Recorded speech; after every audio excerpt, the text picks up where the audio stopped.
আসসালামু আলাইকুম সবাইকে সবাইকে 47তম বিসিএস লিখিত কোর্সের সাধারণ বিজ্ঞান ও প্রযুক্তি লেকচার 4-এ স্বাগত জানাচ্ছি। আম, প্রথমে পরিচয়টা নিয়ে দিয়ে নিচ্ছি। আমার নাম হচ্ছে মোহাম্মদ গোলাম সামদানি, আমি 43তম বিসিএস এ পররাষ্ট্র ক্যাডারে আছি। তো বরাবরের মতোই আজকে চেষ্টা করব রিটেনের পার্সপেক্টিভে পুরো সিলেবাসটা গুছিয়ে দেওয়ার জন্য, যেন মোটামুটি এই ক্লাসটা করলে এই টাইপের যে জিনিসপত্রগুলো পরীক্ষাতে আসে যেন একদম কভার হয়ে যায় ইনশাল্লাহ। ঠিক আছে?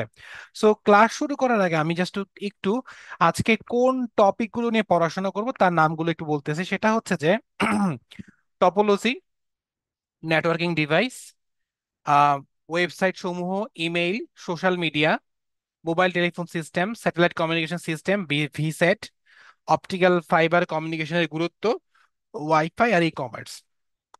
এই প্রত্যেকটা টপিক থেকেই সাধারণত মোটামুটি প্রশ্ন কিন্তু এসে থাকে।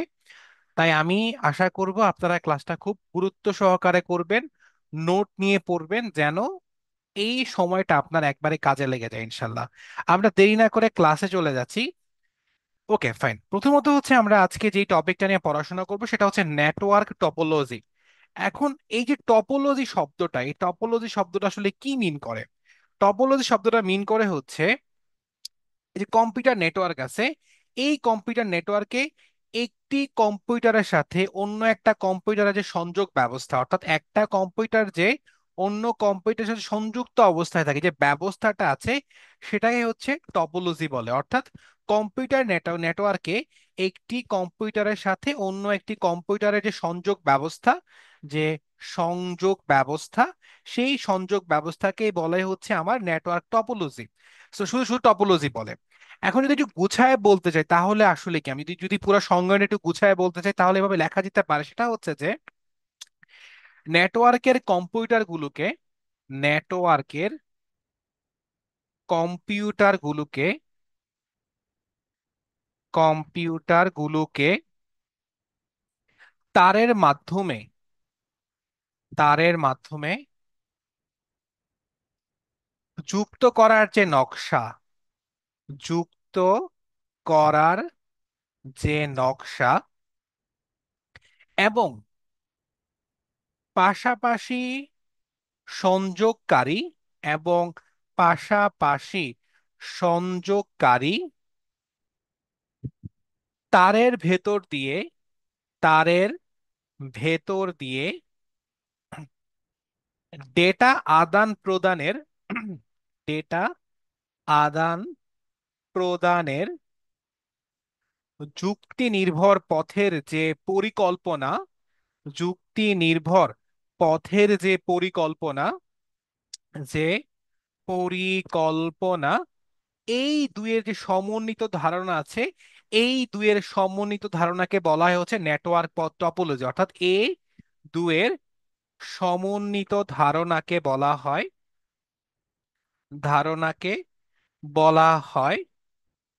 Network topology. নেটওয়ার্ক টপোলজি, ঠিক আছে? সো বোঝা যাচ্ছে যে আমরা যখন আসলে নেটওয়ার্কিং সিস্টেম তৈরি করতেছি তখন কিন্তু আমরা পাশাপাশি কম্পিউটারগুলোকে যুক্ত করতেছি। সো নেটওয়ার্কে কম্পিউটারগুলো তারের মাধ্যমে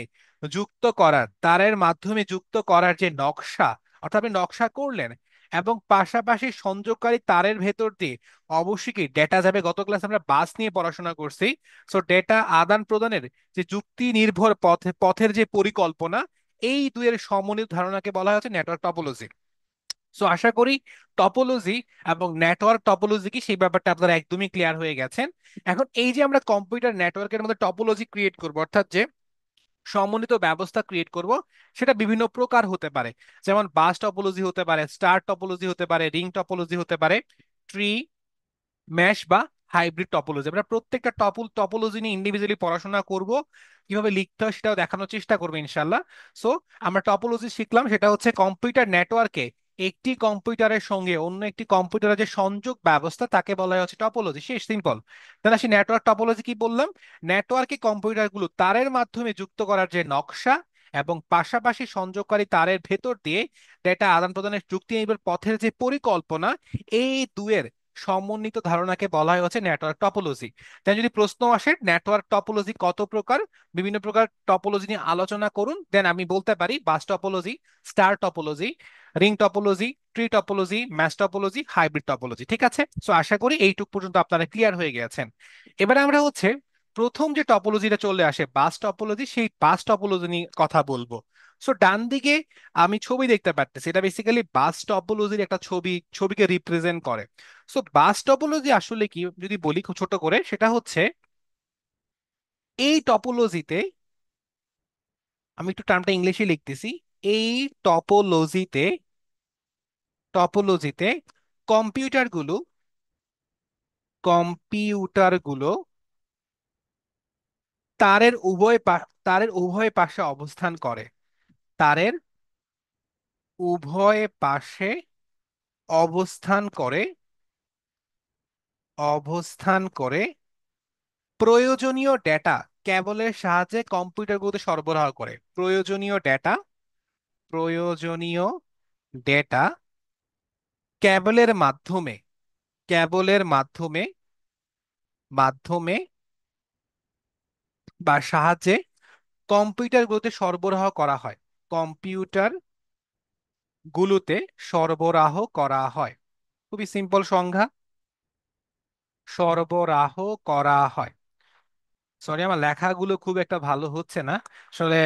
ওয়াকমে লিখতে আমার একটু সমস্যাই হয়, তারপরে চেষ্টা করি মোটামুটি বলে দেওয়ার জন্য যেন আপনারা রিলেট করতে পারেন। ঠিক আছে, সো এই টপোলজি বেসিক্যালি কি হয়, দুই পাশে একটা তারের কি উভয় পাশে কি আমার হচ্ছে কম্পিউটার থাকতেছে, এই পাশে থাকতেছে ওই পাশেও থাকতেছে। দেন কি এই যে প্রয়োজনীয় ডাটা সেটা কি এই ক্যাবেল যে আছে সেই ক্যাবেলের মাধ্যমে কি সরবরাহ করা হয়। সো আমরা বাস টপোলজির সংজ্ঞায়ন যদি বলি, সেই সংজ্ঞায়ন নিয়ে কিন্তু কথা বলা হয়ে গেল, ছবিটা নিয়ে আলোচনা করে ফেললাম। এই বাস টপোলজি যদি সুবিধা বলি, সুবিধা তাহলে কি আসতে পারে? সুবিধা অর্থাৎ বাস টপোলজি আমি কেন ব্যবহার করবো, অর্থাৎ কি কি সুবিধা বাস টপোলজি দিয়ে থাকে। প্রথমত যদি বলি সেটা হচ্ছে যেহেতু এটার সংগঠনটা খুবই সরল টাইপের, সেক্ষেত্রে কি তার বাস্তবায়ন সহজ ও ব্যয় কম। যদি বলি যে বাস্তবায়ন সহজ বাস্তবায়ন সহজ ও ব্যয় কম। যেহেতু আমি একটা ক্যাবলের মাধ্যমে সবগুলো কম্পিউটারকে সংযুক্ত করতে পারছি, সেক্ষেত্রে আমার তারের পরিমাণ কম লাগতেছে, আমার খরচ কমে যাচ্ছে। দুই নাম্বার পয়েন্ট নিয়ে যদি আমি কথা বলি সেটা হচ্ছে কি, মানে এটা কি আপনি সহজে কি আলটিমেটলি যদি তারটা বাড়ান, সেক্ষেত্রে কি আপনি এক্সট্রা কম্পিউটার এড করে আপনার নেটওয়ার্কে কি সম্প্রসারিত করতে পারেন। তার মানে কি আপনি চাইলে কানেক্টর ব্যবহার করে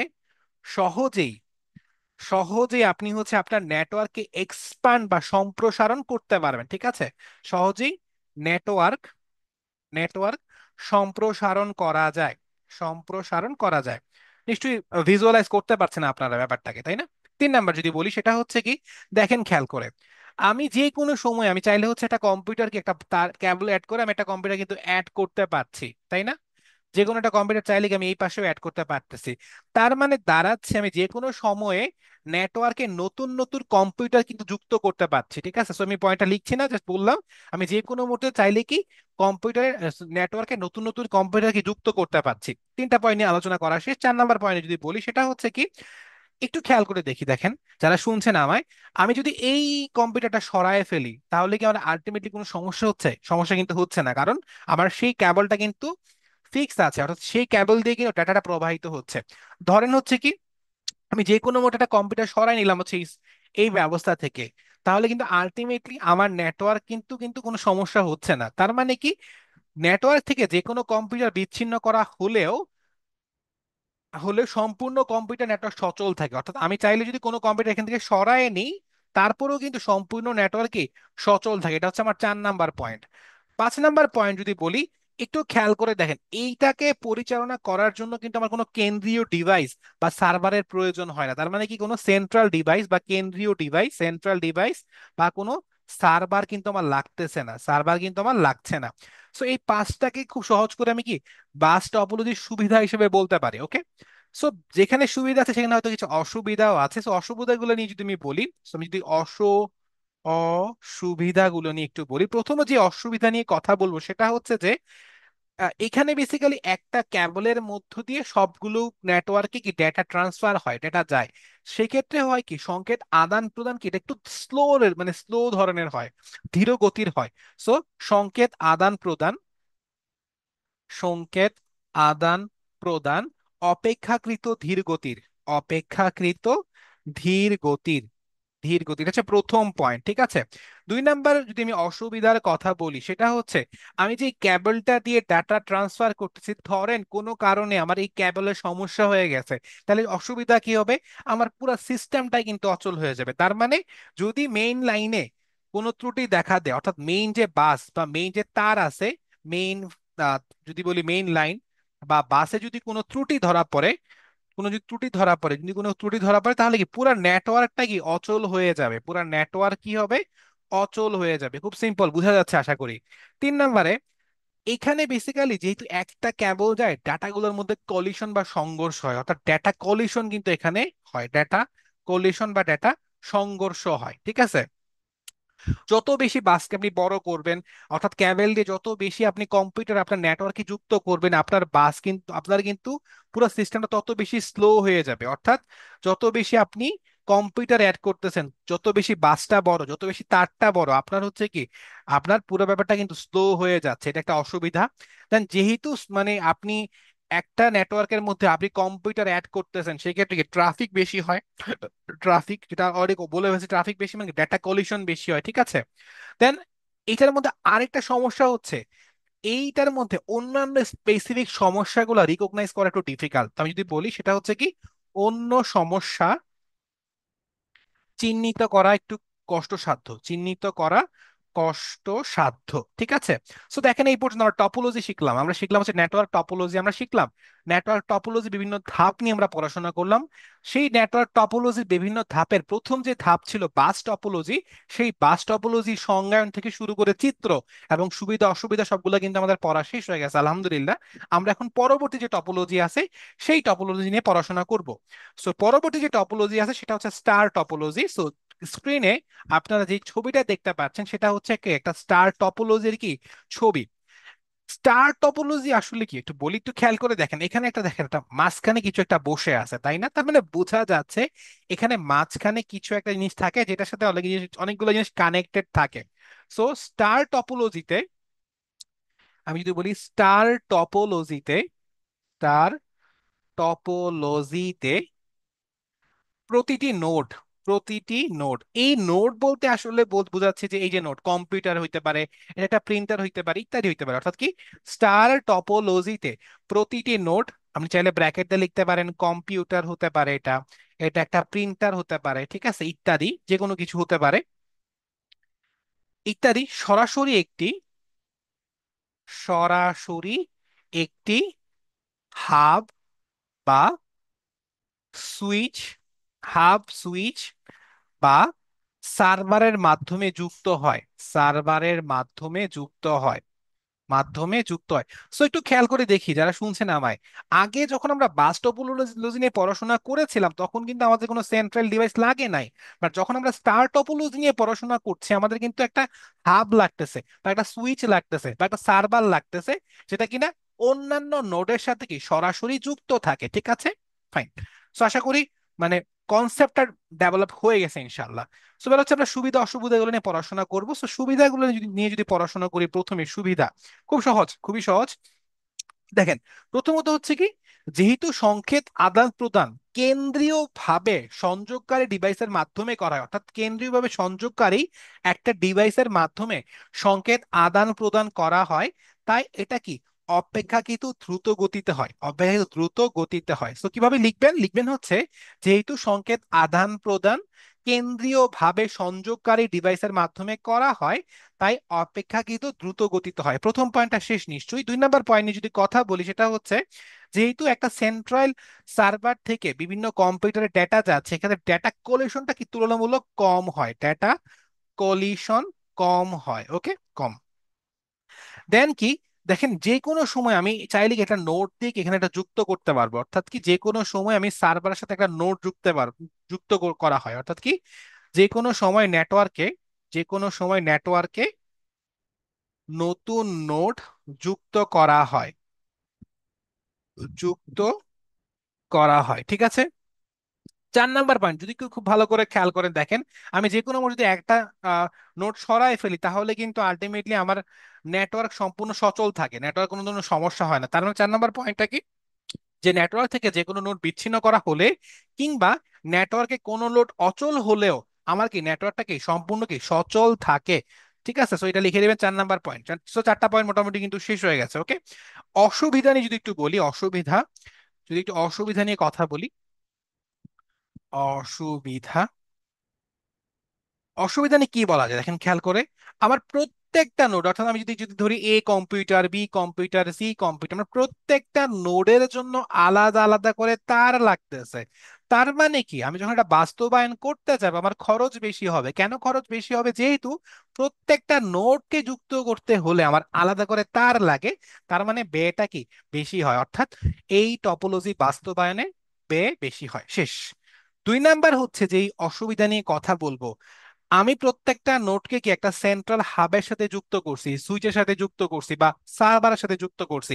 এই হাবটা যদি নষ্ট হয়ে যায় তাহলে কি হবে, পুরো নেটওয়ার্কটা কি অচল হয়ে যাবে। তার মানে 2 নাম্বার অসুবিধা কি, হাব বা সুইচ নষ্ট হলে পুরো সিস্টেমটা কি অচল হয়ে যাবে। ঠিক আছে, অর্থাৎ এটা যদি নষ্ট হয় তাহলে পুরো সিস্টেমটা কি অচল হয়ে যাবে। Okay fine. 3 নাম্বার হচ্ছে অসুবিধা কি, এইটা বাস্তবায়ন করার জন্য আপনাকে একটা কেন্দ্রীয় সার্ভারের প্রয়োজন হয়, একটা সার্ভারের প্রয়োজন হয়, যেটা কিনা মোটামুটি হচ্ছে ব্যয়বহুল আর হচ্ছে ঝামেলাপূর্ণ। সো আমার হচ্ছে একটা সার্ভার লাগতেছে, যেই সার্ভারটা কি আলটিমেটলি আমার এক্সপেন্সিভ, প্লাস হচ্ছে কি আমার হচ্ছে ঝামেলা বা কমপ্লেক্সিটিস আছে। সো এই কারণে কি আলটিমেটলি এটা অসুবিধার মধ্যে কিন্তু পড়তেছে। সো আমরা স্টার টপোলজি নিয়ে কথা বলে ফেললাম, যেখানে কিনা এটা প্রতিটা নোড কি একটা সরাসরি একটা হাব সুইচ বা সার্ভারের সাথে যুক্ত থাকে। এখানে কিছু সুবিধা নিয়ে আলোচনা করলাম, কিছু অসুবিধা নিয়ে কথা বললাম। ওকে, আচ্ছা। সো আশা করি স্টার টপোলজি নিয়ে কারো কোনো সমস্যা নাই ইনশাল্লাহ। আমরা তাহলে পরবর্তী যে টপোলজি আছে রিং টপোলজি নিয়ে কথা বলবো। ছবি দেখেই বোঝা যাচ্ছে রিং মানে কি একটা বৃত্তাকার জিনিস। সো বৃত্তাকারের মতো যে ছবিটা দেখা যাচ্ছে স্ক্রিনে সেটাই বেসিক্যালি রিং টপোলজির চিত্র। অবশ্যই চিত্র নিচে ক্যাপশন দিবেন যে চিত্র রিং টপোলজি। ঠিক আছে, আমি যেটা করতাম একটা বক্স করে বক্সের নিচে হচ্ছে ক্যাপশন দিতাম। সো আপনারা সেই প্র্যাকটিসটা করার চেষ্টা করবেন। সো এই টপোলজি বেসিক্যালি কি হয়, এই টপোলজিতে নোডগুলো কি বৃত্তাকার পথে পরস্পরের সাথে কি সংযুক্ত হয়ে নেটওয়ার্ক গঠন করে। অর্থাৎ রিং টপোলজিতে নোডগুলো নোডগুলো বৃত্তাকার পথে, বৃত্তাকার পথে পরস্পরের সাথে সংযুক্ত হয়ে, পরস্পরের সাথে সংযুক্ত হয়ে, সংযুক্ত হয়ে নেটওয়ার্ক গঠন করে, নেটওয়ার্ক গঠন করে। যেহেতু পরস্পর নোডগুলা নিজেদের মধ্যেই কি নেটওয়ার্ক তৈরি করতেছে, তার মানে আমার রিং টপোলজিতে কিন্তু কিন্তু কোনো কেন্দ্রীয় ডিভাইস বা সার্ভারের কিন্তু কোনো প্রয়োজন হয় না। ফলে ফলে রিং টপোলজিতে কেন্দ্রীয় কোনো ব্যবস্থার প্রয়োজন হয় না। শেষ, রিং টপোলজি নিয়ে কথা শেষ, বেসিক কথা শেষ। এবার আসি রিং টপোলজির সুবিধাটা কি, যদি বলি সুবিধা নিয়ে কথা বলবো একটু। সুবিধা, সুবিধা সমূহ আসলে কি কি। প্রথম যে পয়েন্টটা বলবো সেটা হচ্ছে যে যেহেতু সংকেতগুলো একমুখী, অর্থাৎ একদিকেই যাচ্ছে, একদিকে যাচ্ছে, সেই ক্ষেত্রে কি হয়, যারা শুনছেন আমায়, এই ডেটা কোলিশনটা হচ্ছে কি কম হয়, ডেটা কোলিশনটা হয় না, ডেটা কোলিশন হয় না। যেহেতু আমার সংকেত একমুখী হয় সেক্ষেত্রে ডেটা কোলিশন হয় না। অবশ্যই ভাবে লিখবেন যে যেহেতু সংকেত কি একমুখী তার মানে সেক্ষেত্রে ডেটা কোলিশন হয় না। প্রথম পয়েন্ট শেষ। 2 নাম্বার পয়েন্ট, নেটওয়ার্কে যুক্ত প্রতিটা যে কম্পিউটার আছে সেই কম্পিউটারে ডেটা ট্রান্সমিট করার সমান অধিকার পায়। অর্থাৎ প্রত্যেকটা কম্পিউটার কি ডেটা ট্রান্সমিট করার, ডেটা ট্রান্সমিট করার করার সমান অধিকার পায়, সমান অধিকার পায়। এটা হচ্ছে 2 নাম্বার পয়েন্ট।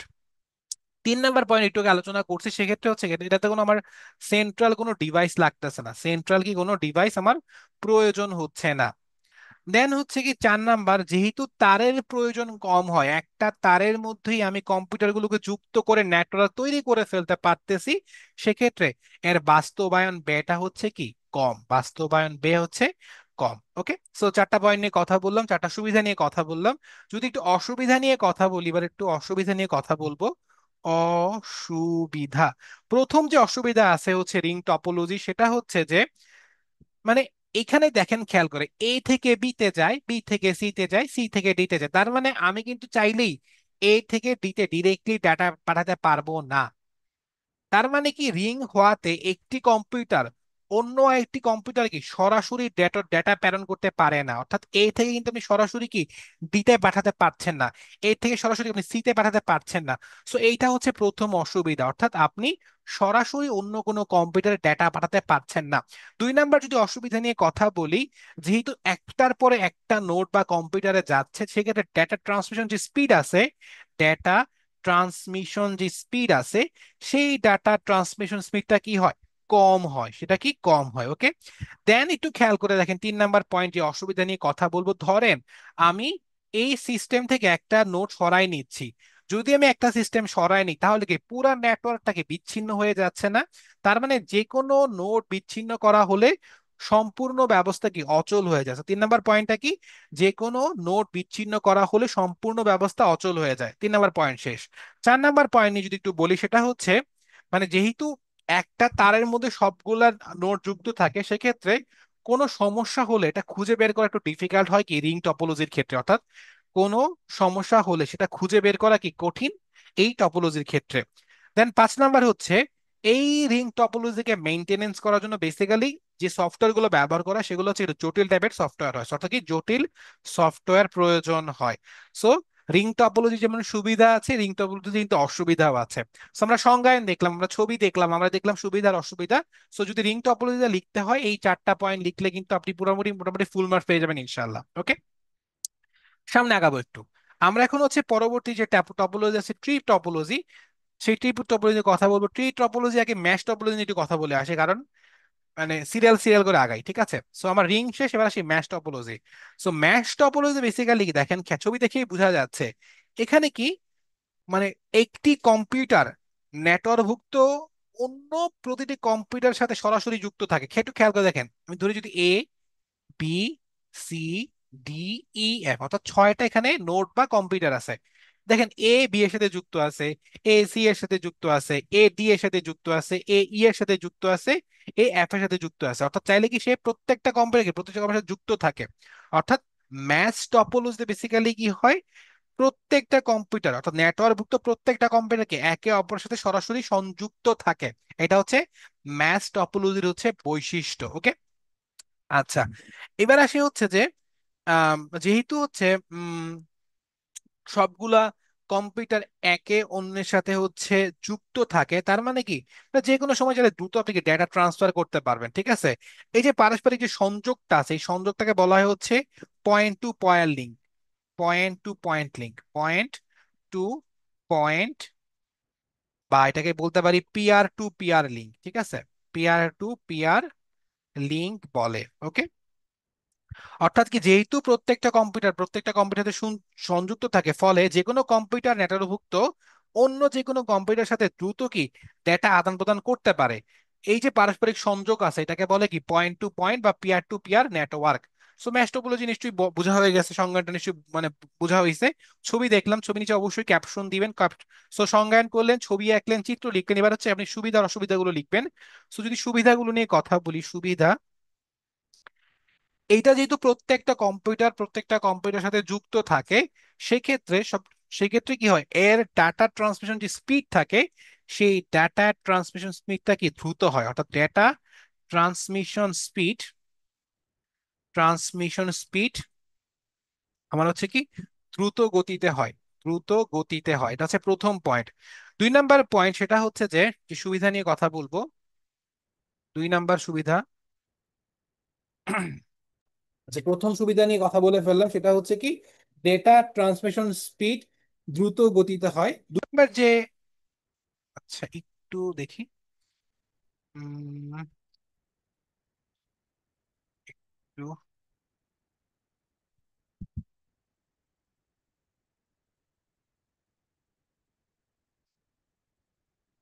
ওয়াকমের কলমটা সমস্যা করতেছে। হুম, so একটু ক্রস চেক করি। ওয়াকমে মাঝে মাঝে এই সমস্যাটা একটু হয়, ডিভাইসটা ডিসকানেক্ট হয়ে যায়, তাছাড়া তেমন কোনো প্রবলেম আসলে হয় না, মোটামুটি স্মুথলি কাজ করা যায়। ওকে, আই থিঙ্ক ঠিক হয়ে গেছে ইনশাল্লাহ। সো 2 নাম্বার পয়েন্টটা নিয়ে কথা বলবো, সেটা হচ্ছে কি আমি ম্যাশ টপোলজির, সেটা হচ্ছে যে নেটওয়ার্কে কম্পিউটার সংখ্যা বৃদ্ধি পেলেও ডেটা ট্রান্সমিটের গতির উপর প্রভাব পড়ে না। অর্থাৎ আমি যদি এখানে কম্পিউটার একটা এক্সট্রা অ্যাডও করি, তারপরেও কি যেহেতু প্রত্যেকটা কম্পিউটার সাথে হচ্ছে কি যুক্ত থাকে, সেক্ষেত্রে কি হয়, আলটিমেটলি আমার হচ্ছে ডেটা ট্রান্সমিশন যে গতি আছে সেই গতির উপর কোনো প্রভাব পড়ে না। সো আমার নেটওয়ার্কে নেটওয়ার্কে কম্পিউটারের সংখ্যা বৃদ্ধি পেলেও, কম্পিউটারের সংখ্যা যদি বৃদ্ধি পায়, সংখ্যা বৃদ্ধি পেলেও পেলেও ডেটা ট্রান্সমিশন যে গতি আছে, অর্থাৎ ডেটা ডেটা ট্রান্সমিশন যে স্পিড আছে, ডেটা ট্রান্সমিশন স্পিড, তার কিন্তু তার কিন্তু কোনো প্রভাব পড়ে না। অর্থাৎ কি, তার উপর কোনো প্রভাব পড়ে না, প্রভাব পড়ে না। 2টা পয়েন্ট শেষ। 3 নাম্বার পয়েন্ট নিয়ে কথা বলবো, সেটা হচ্ছে কি দেখেন খেয়াল করে, যেহেতু প্রত্যেকটা নোড প্রত্যেকটা কম্পিউটার সাথে যুক্ত আছে, সেক্ষেত্রে কোনো একটা কম্পিউটার অচল হলেও পুরো সিস্টেমটা সচল থাকে। 3 নাম্বার পয়েন্ট তাহলে বোঝা গেছে নিশ্চয়ই, যে একটা কম্পিউটার অচল হয়ে হয়ে গেল পুরা নেটওয়ার্কটা কিন্তু সচল থাকে। 4 নাম্বার পয়েন্ট সেটা হচ্ছে কি, যদি বলি যে আমি চাইলে যদি কোনো একটা জিনিস সরাই নেই, ধরে ধরে নেওয়া হচ্ছে যে এখানে 6টা নোড আছে, আমি যদি একটা নোড সরাই নেই তাহলেও কিন্তু কোনো সমস্যা নেই, কারণ কি অন্যান্য নোডগুলো কিন্তু অন্যান্য নোডের সাথে যুক্ত আছে। তার মানে যদি আমি নেটওয়ার্ক থেকে কোনো নোড বিচ্ছিন্ন করে ফেলি, সেক্ষেত্রে কি আলটিমেটলি অন্যান্য নেটওয়ার্কগুলো কিন্তু সচল থাকতেছে, বা খুব সহজে কিন্তু আমি আলাদা করে ফেলতে পারতেছি। ওকে, 4টা পয়েন্ট শেষ। 5 নাম্বার পয়েন্ট যদি কথা বলি, সেটা হচ্ছে যে এখানেও কিন্তু কোনো সার্ভার বা কেন্দ্রীয় ডিভাইস লাগতেছে না। সো 5 নাম্বার সুবিধা কি, এখানেও মানে সেন্ট্রাল ডিভাইস বা কোনো কেন্দ্রীয় যন্ত্র কিন্তু লাগতেছে না। দেন কি 6 নাম্বার যদি বলি, সেটা হচ্ছে ডেটা ট্রান্সমিশন করার ক্ষেত্রে প্রত্যেকটা নোড কি সমান অধিকার পায়, সমান অধিকার পায়। ওকে, সো 6টা পয়েন্ট নিয়ে কথা বললাম, আশা করি 6টা পয়েন্ট নিয়ে আপনারা বুঝে গেছেন যে ম্যাচ টপোলজির সুবিধাগুলো আসলে কি। এখন যদি অসুবিধাগুলো কথা বলি, সেগুলো আপনারা বুঝতে পারার কথা, ফিল করতে পারার কথা। অসুবিধাগুলো নিয়ে যদি বলি, অসুবিধা, প্রথম যে অসুবিধা আছে সেটা হচ্ছে কি, যেহেতু অনেক তার লাগতেছে, বুঝাই যাচ্ছে এখানে কি এটা ব্যয়বহুল। অর্থাৎ কি, এটা হচ্ছে ব্যয়বহুল, যে তারের সংখ্যা বেশি, এটা হচ্ছে ব্যয়বহুল। 2 নাম্বার পয়েন্ট নিয়ে যদি কথা বলি, যেহেতু তার বেশি লাগতেছে, প্রত্যেকটা নোটের সাথে সংযুক্ত করা লাগতেছে, সেক্ষেত্রে কি হয়, এটা বাস্তবায়ন বা কনফিগারেশন কি বেশি জটিল। অর্থাৎ কি বাস্তবায়ন ও কনফিগারেশন বেশ জটিল, বাস্তবায়ন ও কনফিগারেশন হচ্ছে কি বেশ জটিল, কনফিগারেশন হচ্ছে কি বেশ জটিল। তো 2টা পয়েন্ট নিয়ে আলোচনা করলাম। দেন হচ্ছে কি, যতই বেশি আমি কম্পিউটার অ্যাড করি না কেন, নোড অ্যাড করি না কেন, আমার কিন্তু খরচ বাড়বে। অর্থাৎ কম্পিউটার সংখ্যা বৃদ্ধি করা হলে ব্যয় বৃদ্ধি হবে। কেন ব্যয় বৃদ্ধি হবে? কারণ আমার কিন্তু তার বাড়তেছে। সো প্রথম পয়েন্টটা কি, যেহেতু তার বেশি লাগে, ব্যয়বহুল। 2 নাম্বার পয়েন্টটা কি, এটা বাস্তবায়ন আর হচ্ছে কনফিগারেশন বেশ জটিল। 3 নাম্বার কি, যদি আমি কম্পিউটার সংখ্যা বাড়াই তাহলে কি আমার ব্যয়টা কি বাড়তে থাকবে। সো আশা করি এই ম্যাচ টপোলজির সংজ্ঞায়ন থেকে শুরু করে চিত্র এবং সুবিধা অসুবিধা সবগুলো আপনার মাথায় কিন্তু সেট হয়ে গেছে। আমরা এবার পরবর্তী যে টপোলজি আছে, ট্রি টপোলজি, সেটা নিয়ে কথা বলবো।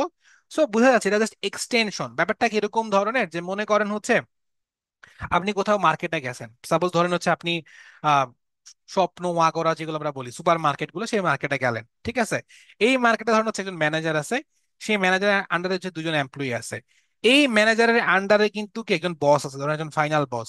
সো এই বস যিনি স্বপ্ন ওয়াগরা বা যে সুপার মার্কেট গুলো আছে, সেই সুপার মার্কেটের আন্ডারে হচ্ছে দুইটা হচ্ছে ধরেন হচ্ছে কি আমার ব্রাঞ্চ আছে। সো 2টা ব্রাঞ্চে 2টা ম্যানেজার আছে, সেই ব্রাঞ্চের আলোকে কি আবার এমপ্লয়ি আছে। সো এই যে ট্রি, আলটিমেটলি কি আপনি মানে হচ্ছে সম্প্রসারিত করতেছেন।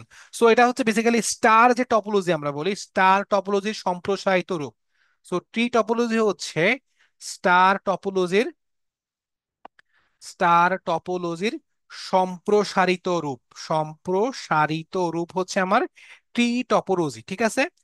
এই সংগঠনে একাধিক স্তরের যে কম্পিউটার আছে, সেটা হচ্ছে একটা কেন্দ্রীয় হোস্ট যে একদম উপরে বসে থাকবে, সেই কেন্দ্রীয় হোস্ট কম্পিউটার বা নোডের সাথে যুক্ত থাকে, ঠিক আছে। অর্থাৎ কি এখানে অন্যান্য যে কম্পিউটার গুলো আছে, সেই কম্পিউটার গুলো একটা বস বা একদম সেন্ট্রাল যে কম্পিউটার তার সাথে কি যুক্ত থাকে।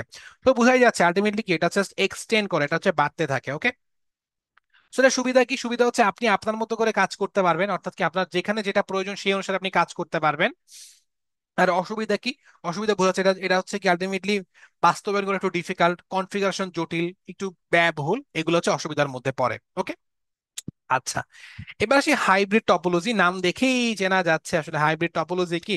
এটা নিয়ে আসলে খুব বেশি বলার নিশ্চয়ই আসলে তো প্রয়োজন হবে না। এখানে আমরা দেখতে পাচ্ছি রিং, এখানে দেখতে পাচ্ছি হচ্ছে আমরা বাস, এখানে দেখতে পাচ্ছি স্টার। অর্থাৎ কি দেখেন, এখানে তিনটা টপোলজির কম্বিনেশন হচ্ছে হাইব্রিড টপোলজি। তার মানে কি, যখন একাধিক টপোলজি মিলে একটা টপোলজি ক্রিয়েট করে সেটাকে বেসিক্যালি কি হাইব্রিড টপোলজি বলে। এটা বেসিক্যালি যখন কোনো বিশাল সিস্টেম নিয়ে আপনি কাজ করেন, কোনো বড় শিল্প কারখানা কারখানা আছে বা বড় কোনো প্রতিষ্ঠান আছে যেখানে আসলে এক এক জায়গায় এক একটা স্যুট করে, সেক্ষেত্রে আপনি কি হাইব্রিড টপোলজি ব্যবহার করবেন। সো যদি সাম আপ করতে চাই, তখন পর্যন্ত যা পড়লাম যদি একটু সাম আপ করতে চাই, তাহলে আমরা কি পড়লাম? আমরা পড়লাম হচ্ছে নেটওয়ার্ক টপোলজি, আমরা পড়লাম হচ্ছে প্রকারভেদ, বললাম আমরা বললাম বাস টপোলজি, আমরা বললাম হচ্ছে স্টার টপোলজি, আমরা বললাম হচ্ছে ring topology, mash topology, tree topology, hybrid topology. আমরা কিন্তু সুবিধা অসুবিধাগুলো দেখলাম। এখন এই যে এতগুলো টপোলজি পড়লাম, আমি যেটা করতাম সেটা হচ্ছে একটা ছোট চার্ট করে সবগুলো মনে রাখার চেষ্টা করতাম, কারণ আমি অনেক সময় ভুলে যাইতাম। সো আমি জাস্ট একটা ছোট চার্ট করে দিচ্ছি। যেমন যদি একটা চার্ট করি, সেটা কি বাস, স্টার, যেগুলো থেকে পার্থক্য আসতে পারে, স্টার, রিং আর হচ্ছে ম্যাশ, যেহেতু সবগুলো কাছাকাছি, আমি জাস্ট হচ্ছে এই চার্টটা যেভাবে মনে রাখতাম জাস্ট একটু শিখাই দিচ্ছি। বাস, স্টার, রিং আর হচ্ছে ম্যাশ। সো প্রথম যে পয়েন্টটা নিয়ে আলোচনা করবো সেটা হচ্ছে data transmission rate. Data transmission rate, transmission rate. So data transmission rate নিয়ে যখন কথা বলবো, যেহেতু বাসের মধ্যে একটা কেবল দিয়ে যায়, সেক্ষেত্রে এটা হচ্ছে কম। স্টারে যেহেতু কেন্দ্রীয় হাব থাকে, হাবের মাধ্যমে যায়, এটা থাকে হচ্ছে বেশি। রিং টপোলজিতে যেহেতু একটা তার দিয়ে যায়, সেক্ষেত্রেও কম। ম্যাশ প্রত্যেকটার সাথে প্রত্যেকটা সংযুক্ত থাকে, সেক্ষেত্রে বেশি। শেষ। আমি জাস্ট এই চারটাতে সবগুলো বন্ধ রাখতাম, শেষ, সিম্পল। এক নাম্বার পয়েন্ট আমার শেষ। দুই নাম্বার পয়েন্ট নিয়ে যদি আমি কথা বলি, সেটা হচ্ছে কেন্দ্রীয় সার্ভার। কেন্দ্রীয় সার্ভার, ঠিক আছে। সো বাসের কোনো কেন্দ্রীয় সার্ভার নাই, স্টারের সার্ভার আছে। রিং এর কোনো সার্ভার নাই, ম্যাশের কোনো সার্ভার নাই। শেষ, আরেকটা পয়েন্ট আলোচনা করা শেষ। তিন নাম্বার পয়েন্ট নিয়ে কথা বলি, ডেটা ট্রাফিক। Data traffic. এখন বাসের মধ্যে কি দেখেন, বিভিন্ন প্রান্ত, অর্থাৎ দুই প্রান্তের মধ্যেই আমার হচ্ছে কম্পিউটার যুক্ত থাকে, সেক্ষেত্রে ডেটা কলিশন হয়। অর্থাৎ বাসের মধ্যে ডেটা ট্রাফিক আছে, আছে। স্টারের মধ্যে হচ্ছে সেই ডেটা ট্রাফিকের পরিমাণটা হচ্ছে কম। রিং এর মধ্যে যেহেতু একটা তার দিয়ে সবাই সমান অধিকার পায়, সেক্ষেত্রেও কম। ম্যাশের মধ্যেও কম, কারণ প্রত্যেকটা নোটের সাথে কি সংযুক্ত থাকে। তিনটা পয়েন্ট শেষ। চার নাম্বার পয়েন্ট নিয়ে কথা বলবো, সেটা হচ্ছে ব্যয়। যেহেতু বাসে হচ্ছে আমার একটা তারের মধ্যে নোটগুলা যুক্ত থাকে, ব্যয় কম। স্টারের মধ্যে যেহেতু আমার তার বেশি লাগতেছে, অর্থাৎ একটা হাব থাকে, সেই হাব দিয়ে আপনি সবগুলোকে যুক্ত করতেছেন, তার মানে আপনার তার বেশি লাগতেছে, খরচ বেশি হচ্ছে। রিং এও আপনার একটা তার দিয়ে কাজ হচ্ছে, খরচ কম। ম্যাশে প্রত্যেকটা নোটের সাথে যুক্ত করছেন, তার মানে অবশ্যই তার বেশি, খরচ বেশি। পাঁচ নাম্বার হচ্ছে আপনি চাইলে ফিগার বা চিত্র দিতে পারেন, চিত্র। বাসের চিত্র কেমন হবে, জাস্ট একটা ছবি আঁকলাম। স্টার কেমন, একটা হাব থাকবে, হাবের মধ্যে কম্পিউটার গুলো যাবে। রিং কি হবে, একটা জাস্ট রিং আঁকবেন, রিং এর মধ্যে আপনি কম্পিউটার গুলো বসাই দিবেন, শেষ। ম্যাশ কি হবে, ম্যাশ মনে করেন চারটা কম্পিউটার আপনি আঁকলেন, প্রত্যেকটার সাথে প্রত্যেকটাকে আপনি কানেক্ট করে দেন, ঠিক আছে, প্রত্যেকটার সাথে আপনি প্রত্যেকটা কানেক্ট করে দেন, তাইলে হয়ে যাবে, ঠিক আছে। অর্থাৎ আমি কি করলাম, এই পাঁচটা পয়েন্ট ধরে আমি কিন্তু পুরো ব্যাপারটা মনে রাখার চেষ্টা করতাম। সো আমি যেটা করতাম সেটা আপনাকে শিখাই দিলাম। আশা করি টপোলজি রিলেটেড কোনো সমস্যা ইনশাল্লাহ আপনাদের হবে না, ইনশাল্লাহ। ওকে। সো আমরা টপোলজির ব্যাপারটা শিখে গেলাম। এবার একটু আসি আমরা পরবর্তী যে স্টেপ, সেটা হচ্ছে নেটওয়ার্কিং ডিভাইস নিয়ে একটু পড়াশোনা করব।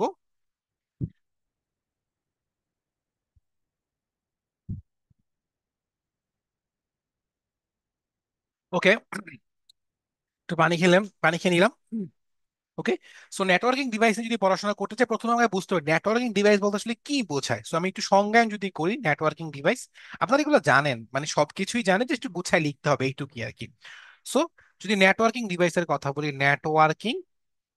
ডিভাইস ডিভাইস নেটওয়ার্কিং ডিভাইস হচ্ছে কম্পিউটার নেটওয়ার্ক তৈরির জন্য কম্পিউটারগুলোকে যুক্ত করতে যে সকল যন্ত্রপাতি পাতি ব্যবহার করা হয়, সেগুলাই কি আমার নেটওয়ার্কিং ডিভাইস। অর্থাৎ কি, একটা কম্পিউটার নেটওয়ার্ক যদি একটু লিখে দিই গুছিয়ে, কম্পিউটার নেটওয়ার্ক তৈরি করার জন্য, নেটওয়ার্ক তৈরি করার জন্য তৈরি করার জন্য কম্পিউটারগুলো কম্পিউটারগুলো যুক্ত করতে, কম্পিউটারগুলোকে যুক্ত করতে যে সকল যন্ত্রপাতি ব্যবহার করা হয়, যে সকল যন্ত্রপাতি ব্যবহার করা হয় ব্যবহার করা হয় সেগুলোকে বলা হয় হচ্ছে নেটওয়ার্কিং ডিভাইস। শেষ। এই সকল যন্ত্রপাতি মূলত কি নেটওয়ার্কে ডেটার প্রবাহ নিয়ন্ত্রণ করে। সো কি করে এই সকল যন্ত্রপাতি? ডেটার যে প্রবাহ, ডেটা ডেটার প্রবাহ নিয়ন্ত্রণ করে এবং সংকেত ও ডেটাকে সঠিক গন্তব্যে পৌঁছাতে সাহায্য করে। অর্থাৎ কি, আমার যে সংকেত আছে, আমার যে ডেটা আছে, সেই সংকেত আর ডেটাকে কি করে সঠিক গন্তব্যে পৌঁছাতে কি সাহায্য করে, সঠিক গন্তব্যে পৌঁছাতে কি সাহায্য করে। সো আমি আবারও বলি, নেটওয়ার্কিং ডিভাইস মানে কি, কম্পিউটার নেটওয়ার্ক তৈরি করার জন্য গুলোকে যুক্ত করতে যে সকল যন্ত্রপাতি ব্যবহার করা হয় তাকে নেটওয়ার্কিং ডিভাইস বলে। সো নেটওয়ার্কিং ডিভাইস বেসিক্যালি দুইটা কাজ করে, একটা হচ্ছে কি ডাটার প্রবাহ নিশ্চিত করে বা নিয়ন্ত্রণ করে, আর দুই নম্বর হচ্ছে কি সংকেত বা ডেটাকে সঠিক গন্তব্যে পৌঁছাতে সাহায্য করে। সো সংজ্ঞায়ন করলেন, কাজে লিখলেন, এবার একটু উদাহরণ দিয়ে দেওয়া লাগবে, তাই না? সো উদাহরণ আমরা যদি সহজগুলো কিছু বলি, যেমন আমরা বলতে পারি মডেম, আমরা বলতে পারি হচ্ছে router, hub, switch, router, hub, switch, switch, then হচ্ছে আসতে পারে হচ্ছে রিপিটার, ব্রিজ। সো জাস্ট তিন চারটা উদাহরণ ইত্যাদি লিখে দেন, ইত্যাদি। ওকে, সো আপনি সংজ্ঞায়ন করলেন, কাজে লিখলেন, উদাহরণ দিলেন, শেষ। সো নেটওয়ার্কিং ডিভাইস নিয়ে কিন্তু আমাদের মোটামুটি পড়া শেষ। এবার হচ্ছে আমরা পরবর্তীতে কয়েকটা নেটওয়ার্কিং ডিভাইস নিয়ে একটু পড়াশোনা করব। এই নেটওয়ার্কিং ডিভাইস থেকে কি ধরনের প্রশ্ন আসে সেটা নিয়ে কিন্তু আলোচনা করব। সো পড়ার সময় একটু গুছায় গুছায় পড়ার চেষ্টা করবেন, তাহলে কি হবে, আপনার সময়টা কাজে লাগবে এবং একই সাথে কিভাবে পড়লে আপনি অল্প সময়ের মধ্যে পুরো ব্যাপারটা গুছাতে পারবেন সেটাও কিন্তু একটা বড় বেনিফিট দিবে। ঠিক আছে? তাই আমি সবসময় বলি যে একটু গুছায় পড়ার চেষ্টা করবেন, এটা আপনার নিজেরই কাজে লাগবে। সো প্রথমত হচ্ছে আমরা যে ব্যাপারটা নিয়ে আলোচনা করবো সেটা হচ্ছে রাউটার। ওকে, রাউটার। সো রাউটার নিয়ে, রাউটার এটা এটা বোঝা যায় একটা নেটওয়ার্কিং ডিভাইস। সো রাউটার একটি কি নেটওয়ার্কিং ডিভাইস, একটা হচ্ছে কি নেটওয়ার্কিং ডিভাইস, ডিভাইস যা কি করে, যা নেটওয়ার্কের অন্তর্গত উৎস কম্পিউটার থেকে গন্তব্য যে কম্পিউটার আছে সেই গন্তব্য কম্পিউটারের ডেটা প্যাকেট পৌঁছে দেয়। অর্থাৎ সে কি করে, উৎস থেকে আমার যে গন্তব্য কম্পিউটার আছে সেই গন্তব্য কম্পিউটারে কি আমার ডেটার যে প্যাকেট আছে সেটা পৌঁছায় দেখে আমার হচ্ছে রাউটার। ঠিক আছে? সো রাউটার একটা নেটওয়ার্কিং ডিভাইস যা নেটওয়ার্কের অন্তর্গত যে উৎস কম্পিউটার আছে সেই উৎস কম্পিউটার থেকে গন্তব্য কম্পিউটারে কি আমার ডেটা প্যাকেট পৌঁছে দেয়। অর্থাৎ উৎস থেকে গন্তব্যে কি আমার রাউটার ডেটা প্যাকেট পৌঁছে দেয়। দেন এই যে আমার উৎস থেকে গন্তব্যে ডেটাটা পৌঁছে দেয়, সে বেসিক্যালি কি সবচেয়ে কম দূরত্বের পথ ব্যবহার করে, সবচেয়ে কম দূরত্বের পথ ব্যবহার করে। অর্থাৎ রাউটার যখন উৎস কম্পিউটার থেকে আমার গন্তব্য কম্পিউটারে হচ্ছে ডেটাটাকে পৌঁছে দেয়, সেক্ষেত্রে সে কি করে, সে হচ্ছে যতগুলা পথ আছে সেই পথের মধ্যে সবচেয়ে ক্ষুদ্রতম যে পথটা আছে সেই পথটা সে হচ্ছে ব্যবহার করে। ওকে, সো রাউটার আরেকটা কাজ করে, সে হচ্ছে নেট বা network address translation, network address translation translation এই পদ্ধতি ব্যবহার করে হচ্ছে কি নেটওয়ার্কে চিহ্নিত করে থাকে, নেটওয়ার্কে কি সে চিহ্নিত করে থাকে। সো বেসিক তিনটা কথা একটু মনে রাখার চেষ্টা করবেন। এটা হচ্ছে নেটওয়ার্কিং ডিভাইস যে হচ্ছে উৎস থেকে গন্তব্যে হচ্ছে ডেটার প্যাকেট পৌঁছে দেয়, ডেটার প্যাকেট পৌঁছে দেওয়ার ক্ষেত্রে সেই সবচেয়ে কম দূরত্বের পথ অতিক্রম করে, তাই এটাকে অনেক সময় বুদ্ধিমান ব্রিজও বলা হয়ে থাকে। একটু লিখে নিতে পারেন যে বুদ্ধিমান ব্রিজ, বুদ্ধিমান ব্রিজ। দেন হচ্ছে সেই নেটওয়ার্ক শনাক্ত করার ক্ষেত্রে নেটওয়ার্ক অ্যাড্রেস ট্রান্সলেশন বা নেট ব্যবহার করে থাকে। এখন এই রাউটার নিয়ে আরো দু একটা কথাবার্তা বলবো, সেটা হচ্ছে যে রাউটার হচ্ছে কি বেসিক্যালি করে কি একই প্রোটোকল বিশিষ্ট দুই বা ততোধিক স্বতন্ত্র নেটওয়ার্কের মধ্যে কি সংযোগ স্থাপন করে। অর্থাৎ কি করে, সে হচ্ছে 4 নম্বর যদি পয়েন্ট নিয়ে বলি, একই প্রোটোকল বিশিষ্ট, একই প্রোটোকল বিশিষ্ট দুই বা ততোধিক স্বতন্ত্র নেটওয়ার্কের মধ্যে ইন্ডিভিজুয়াল স্বতন্ত্র যে নেটওয়ার্ক আছে সেই নেটওয়ার্কের মধ্যে সংযোগ স্থাপন করে নেটওয়ার্কটি সম্প্রসারণ করতে পারে। সো 4 নম্বর পয়েন্ট হচ্ছে এটা। 5 নাম্বার পয়েন্টে যদি একটু কথা বলি, সেটা হচ্ছে যে এই যে একই ধরনের ভিন্ন ভিন্ন গঠনের একাধিক যে মানে ল্যান্ড সংযুক্ত করে, সে হচ্ছে বড় ধরনের নেটওয়ার্ক গড়ে তুলতে পারে। অর্থাৎ কি করে, সে হচ্ছে এই যে মানে অনেকগুলা ল্যানকে সংযুক্ত করে, অর্থাৎ লোকাল এরিয়া নেটওয়ার্কে সংযুক্ত করার মাধ্যমে সে কি একটা ওয়াইড এরিয়া নেটওয়ার্ক তৈরি করতে পারে। অর্থাৎ রাউটার কি করতে পারে, সে অনেকগুলো ছোট ছোট কি লোকাল এরিয়া নেটওয়ার্কে সংযুক্ত করে কি একটা ওয়াইড এরিয়া নেটওয়ার্ক কি তৈরি করতে পারে। অর্থাৎ এইটা তৈরি করতে কি আমার রাউটার ব্যবহার করা হয়। ঠিক আছে। সো মোটামুটি কিন্তু গুরুত্বপূর্ণ 5টা পয়েন্ট নিয়ে কিন্তু কথা বললাম। এবার আসি রাউটারের সুবিধা আর অসুবিধা নিয়ে কথা বলবো, যে রাউটারের সুবিধাগুলো কি আর রাউটারের হচ্ছে অসুবিধাগুলো কি। তো সুবিধাগুলো প্রথমত হচ্ছে যে এটাতে বেসিক্যালি ডেটা সংঘর্ষ বা কোলিশন হচ্ছে কম হয়। অর্থাৎ কি, রাউটারে যদি প্রথম পয়েন্ট নিয়ে বলি, সুবিধা নিয়ে আমি জাস্ট একটা স্লাইড অ্যাড করি। সো রাউটারের সুবিধা নিয়ে যদি আমি পড়াশোনা করি, সুবিধা, প্রথম যে সুবিধা নিয়ে কথা বলবো সেটা হচ্ছে যে এটা ডেটা সংঘর্ষ বা কোলিশন হচ্ছে কমায়। সো কোলিশন বা হচ্ছে সংঘর্ষ হচ্ছে কমায়। 2 নম্বর হচ্ছে যে যেটা করে সেটা হচ্ছে যে এটা ডেটা ফিল্টারিং করা সম্ভব হয়। অর্থাৎ আপনি যে ডেটাগুলো পাস করতেছেন সেটা হচ্ছে ফিল্টার করা কি সম্ভব হয় হচ্ছে কি এই রাউটারের মাধ্যমে। সো 2টা পয়েন্ট শেষ। 3 নম্বর পয়েন্ট সেটা হচ্ছে কি, যেমন হচ্ছে যে এটাকে তুলনা করা যায় কি পোস্টম্যানের সাথে তুলনা করা হয়। আমরা বলি রাউটারকে কি পোস্টম্যানের সাথে তুলনা করা হয়। অর্থাৎ পোস্টম্যান যেমন আমার গন্তব্যস্থানে চিঠিকে পৌঁছে দেয়, ঠিক একইভাবে রাউটার কি সে গন্তব্যের স্থানে কি তার ডেটার প্যাকেটটা কি পৌঁছে দেয়। ওকে। তো শুধুমাত্র কি টার্গেট যে আইপি অ্যাড্রেস আছে, শুধুমাত্র যে টার্গেট টার্গেট আইপি অ্যাড্রেস আছে, আইপি অ্যাড্রেস দ্বারা বোঝায় কি এটা ইন্ডিভিজুয়াল নেটওয়ার্ক। অর্থাৎ যে বুদ্ধিমান ব্রিজ যে বললাম, শুধুমাত্র টার্গেট যে আইপি অ্যাড্রেসে সেই আইপি অ্যাড্রেসে সংকেত পাঠায়, সংকেত পাঠায়। ঠিক আছে। দেন হচ্ছে কি এই রাউটার কি করতে পারে, সে হচ্ছে সিগন্যালকে এমপ্লিফাই করতে পারে, অর্থাৎ সিগন্যালকে বর্ধিত করতে পারে, সিগন্যালকে ইলেকট্রিক্যালি ইলেকট্রিক্যালি এমপ্লিফাই বা বর্ধিত করতে পারে, এমপ্লিফাই বা বর্ধিত করতে পারে। ঠিক আছে। সো মোটামুটি কিন্তু 4টা গুরুত্বপূর্ণ সুবিধা নিয়ে কথা বললাম।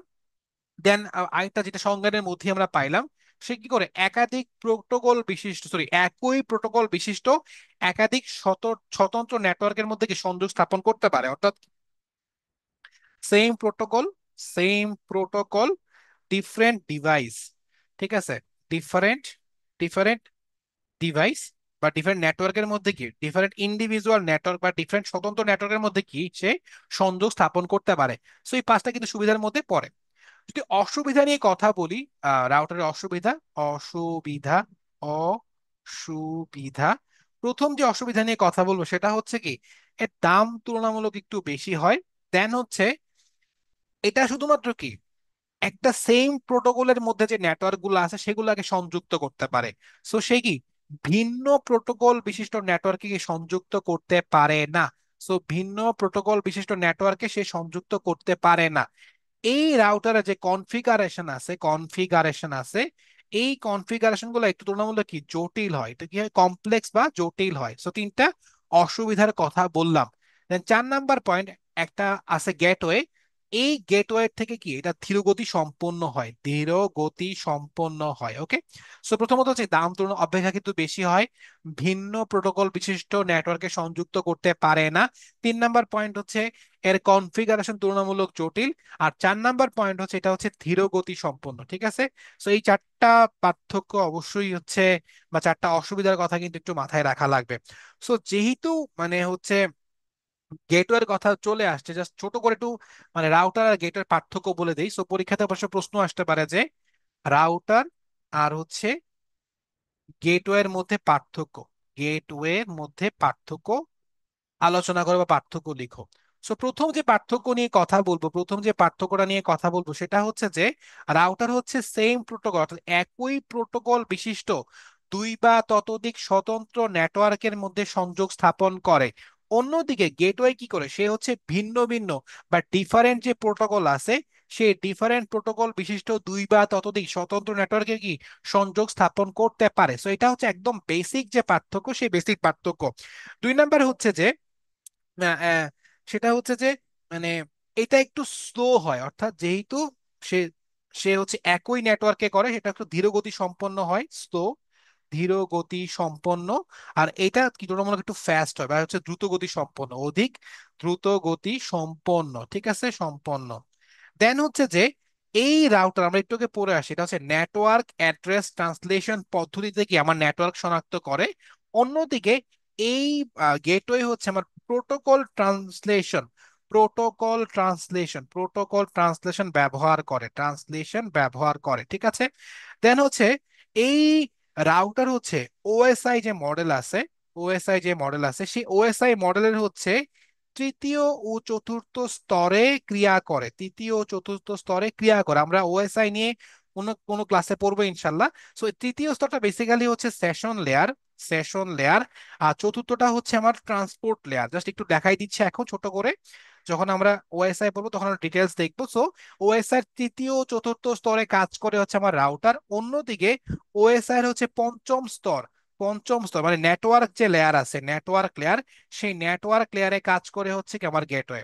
সো দেখেন আমরা রাউটার নিয়ে পড়াশোনা করলাম, রাউটারের সুবিধা অসুবিধাগুলো নিয়ে দেখলাম, একই সাথে হচ্ছে আমরা রাউটার এবং গেটওয়ের মধ্যে যে পার্থক্য, সেই পার্থক্য নিয়েও কিন্তু আলোচনা করে ফেললাম, ঠিক আছে।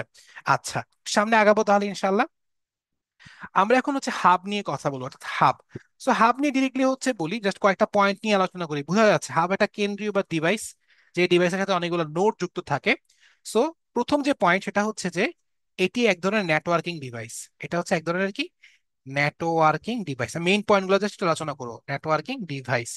2 নম্বর হচ্ছে এই হাবটা আমার স্টার টপোলজিতে কেন্দ্রীয় ডিভাইস হিসেবে ব্যবহৃত হয়। 3 নম্বর হচ্ছে হাবের মাধ্যমে কম্পিউটার সমূহ কি যুক্ত থাকে, অর্থাৎ কি এই হাব কি করে, সে হচ্ছে কম্পিউটার সমূহকে যুক্ত করে, ঠিক আছে। দেন 4 নম্বর হচ্ছে সে হচ্ছে কি সিগন্যাল ব্রডকাস্ট। একটু বুঝাবো ব্রডকাস্ট করে ব্যাপারটা কি টাইপের। ব্রডকাস্ট করে, ধরেন আপনি বাসার মধ্যে হচ্ছে বিটিভি লাগালেন, ঠিক আছে। এখন আপনি শুনতে চাইলেও বিটিভি দুইটার দিকে সেই খবর দিচ্ছে, কেউ শুনলেও সেই দুইটার দিকে খবর দিচ্ছে। অর্থাৎ যাদের বাসায় টিভি আছে, যাদের বাসায় বিটিভি আছে, প্রত্যেকে প্রত্যেকে কি সেই বিটিভির খবর দুইটার দিকে দেখতে পারবে। ঠিক একই ভাবে এই হাবের সাথে যতগুলা নোড কানেক্ট আছে, প্রত্যেকটা নোড কিন্তু কি আলটিমেটলি সেই সিগন্যালটা পাচ্ছে, অর্থাৎ সেই সিগন্যাল কি ব্রডকাস্ট করতেছে, ওকে।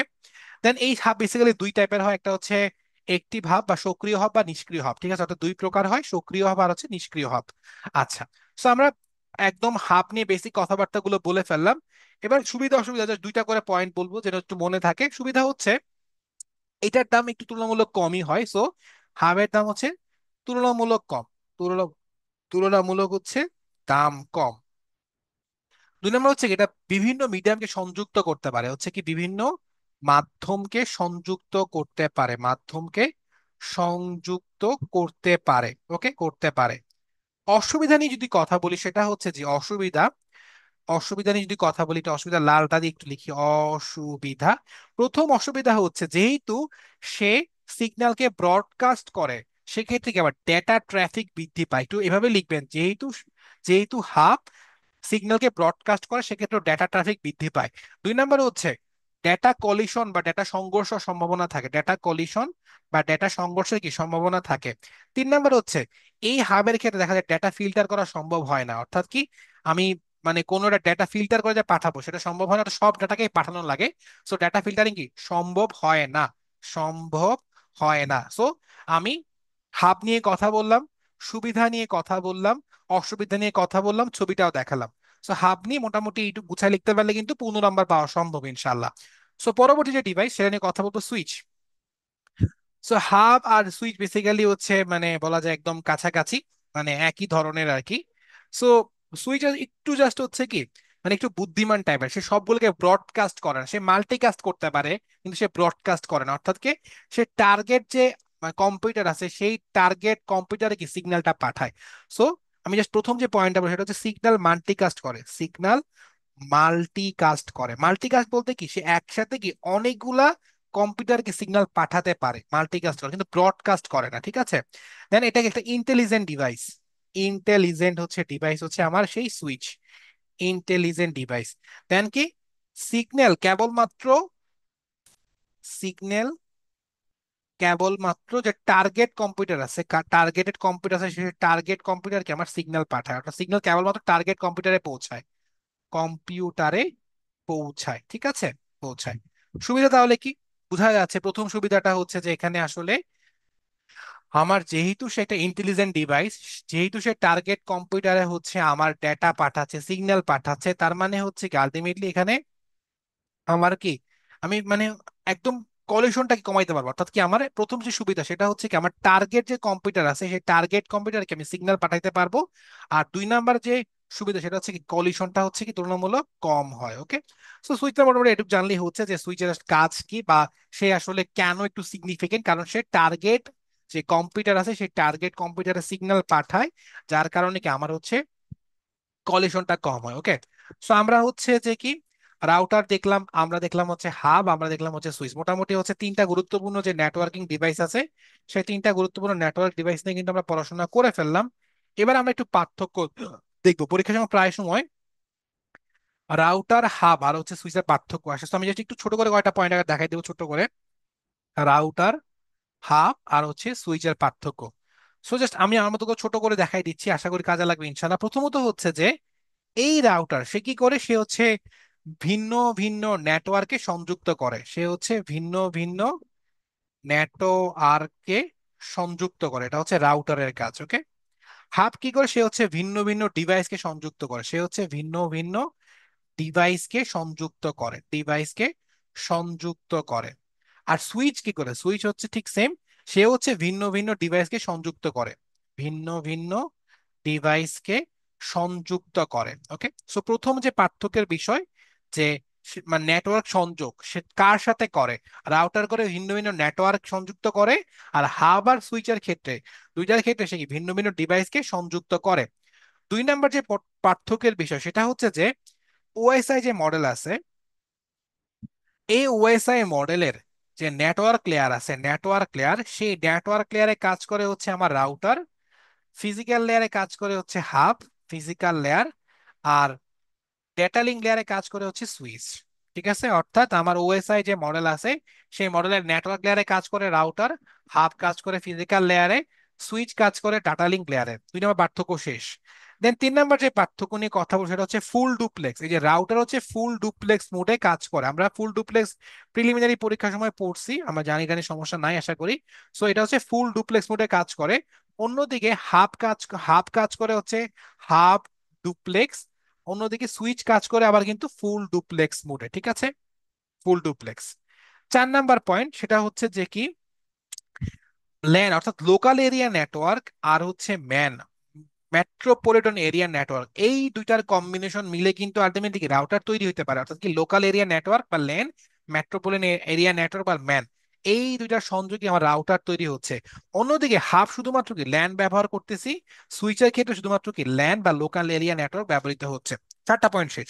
পাঁচ নাম্বার পয়েন্ট যদি একটু বলি সেটা হচ্ছে যে এই যে রাউটারে, সেখানে রাউটারে যখন ডেটাটা পাঠানো হয় সেটা বেসিক্যালি ডাটা প্যাকেট আকারেও পাঠানো হয়। তো কি ডেটাটা প্যাকেট আকারে যায়, ডেটা কি প্যাকেট আকারে যায়। আর হাবের ক্ষেত্রে সেটা প্যাকেট আকারেও যেতে পারে বা ফ্রেম আকারে যায়, তো কি ফ্রেম আকারে যায়। আর সুইচের ক্ষেত্রে যায় হচ্ছে ইলেকট্রিক সিগন্যাল আকারে বা বিট আকারে, ইলেকট্রিক সিগন্যাল বা বিট আকারে কি আমার হচ্ছে ডেটা যায়। সো পাঁচটা পয়েন্ট নিয়ে কথা বললাম, গুরুত্বপূর্ণ পাঁচটা পয়েন্ট। ছয় নাম্বার পয়েন্ট যদি বলি সেটা হচ্ছে যে এই রাউটারের ক্ষেত্রে ডেটা কলিশনটা তুলনামূলক কম, ডেটা যে কলিশন আছে সেই ডেটা কলিশন তুলনামূলক কম হয়। আর যখন আমি হাব নিয়ে কথা বলবো, এই হাবের ক্ষেত্রে ডেটা কালেকশন বেশি হয়, আর সুইচের ক্ষেত্রে মানে নেই বললেই চলে, নেই বললেই চলে। ওকে, নেই বললেই চলে। ওকে, দেন যদি পার্থক্য যদি বলি, প্রকারভেদ নিয়ে বলি, আমার রাউটার বেসিক্যালি দুই টাইপের হয়, একটা হচ্ছে অ্যাডাপটিভ, অ্যাডাপটিভ, একটা হচ্ছে নন অ্যাডাপটিভ, নন অ্যাডাপটিভ। আমি যদি হচ্ছে হাবের কথা বলি, দুই টাইপের আমরা আগে আলোচনা করছি, একটা হচ্ছে কি অ্যাক্টিভ বা একটা হচ্ছে পেসিভ। আর যদি হচ্ছে আমি সুইচের কথা বলি, একটা হচ্ছে সার্কিট প্যাকেট, একটা হচ্ছে আমার সার্কিট প্যাকেট, সার্কিট প্যাকেট, আর একটা হচ্ছে আমার মেসেজ সুইচিং, মেসেজ সুইচিং। ঠিক আছে, তো আমি পার্থক্য দেখাই দিলাম একসাথে, যখন আপনি মানে হচ্ছে রাউটার, হাব আর সুইচ পড়বেন একসাথে পার্থক্য পড়বেন। সো মোটামুটি আমরা নেটওয়ার্কিং ডিভাইসে কিন্তু অনেকগুলো জিনিস আলোচনা করে ফেললাম।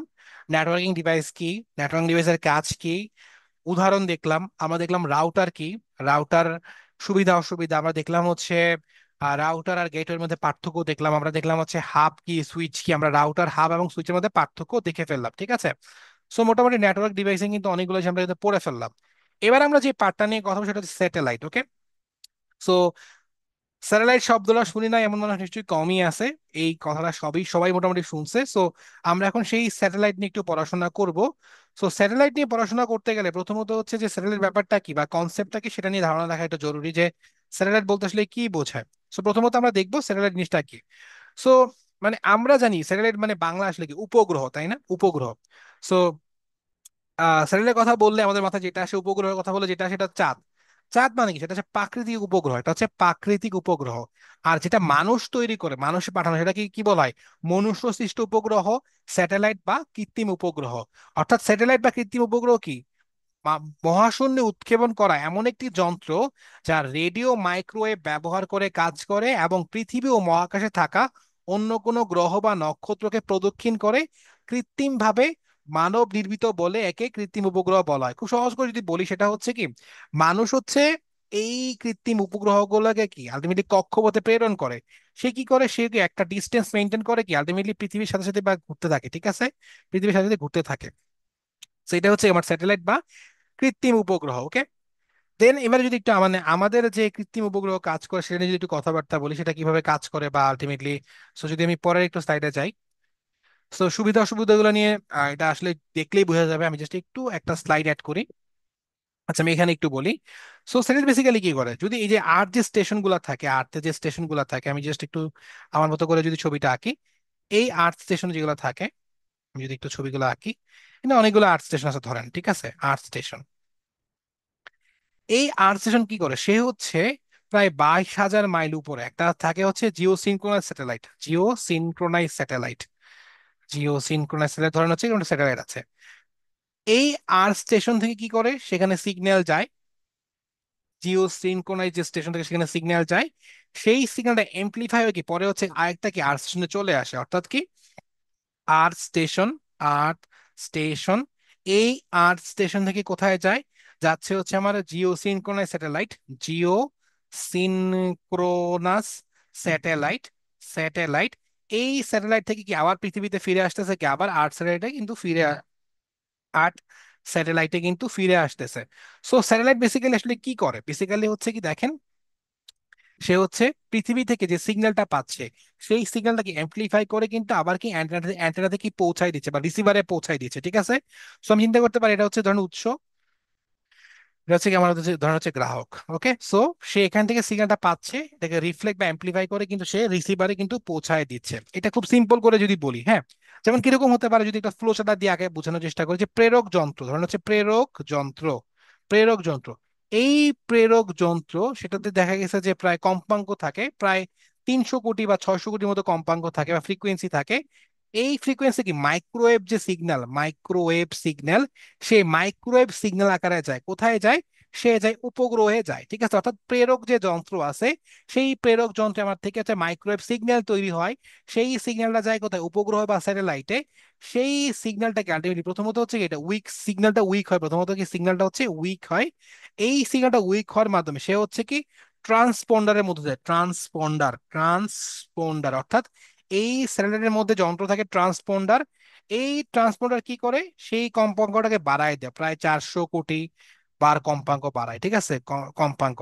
তখন কি করে, সে হচ্ছে গ্রাহক যন্ত্রে ধরা দেয়, গ্রাহক যন্ত্রে ধরা দেয়।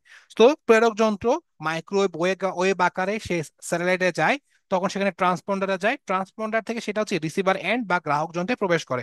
সো এটা বেসিক্যালি কি, এটা হচ্ছে কি একটা মানে স্যাটেলাইটের যে মানে একটা ফ্লো চার্ট, স্যাটেলাইট কিভাবে কাজ করে তার একটা মানে জাস্ট ছোট একটা প্রবাহ চিত্র বা ফ্লো চার্ট, ওকে। দেন এখানে স্যাটেলাইট ব্যবহার দেওয়া আছে অনেকগুলো জিনিস, আমরা জানি যে আলটিমেটলি আমরা জিপিএস মেনটেন করতে আমরা স্যাটেলাইট ব্যবহার করি, বা আমাদের যে ডিফেন্স সিস্টেম আছে বা প্রতিরক্ষা ব্যবস্থা আমরা স্যাটেলাইট ব্যবহার করি, হ্যাঁ। সেখানে অনেকগুলো ব্যবহার দেওয়া আছে, এগুলো জাস্ট পড়লেই বুঝবেন, এগুলো নিয়ে আমি আলোচনা না করি, ওকে। একটু সামনে আগাই তাহলে।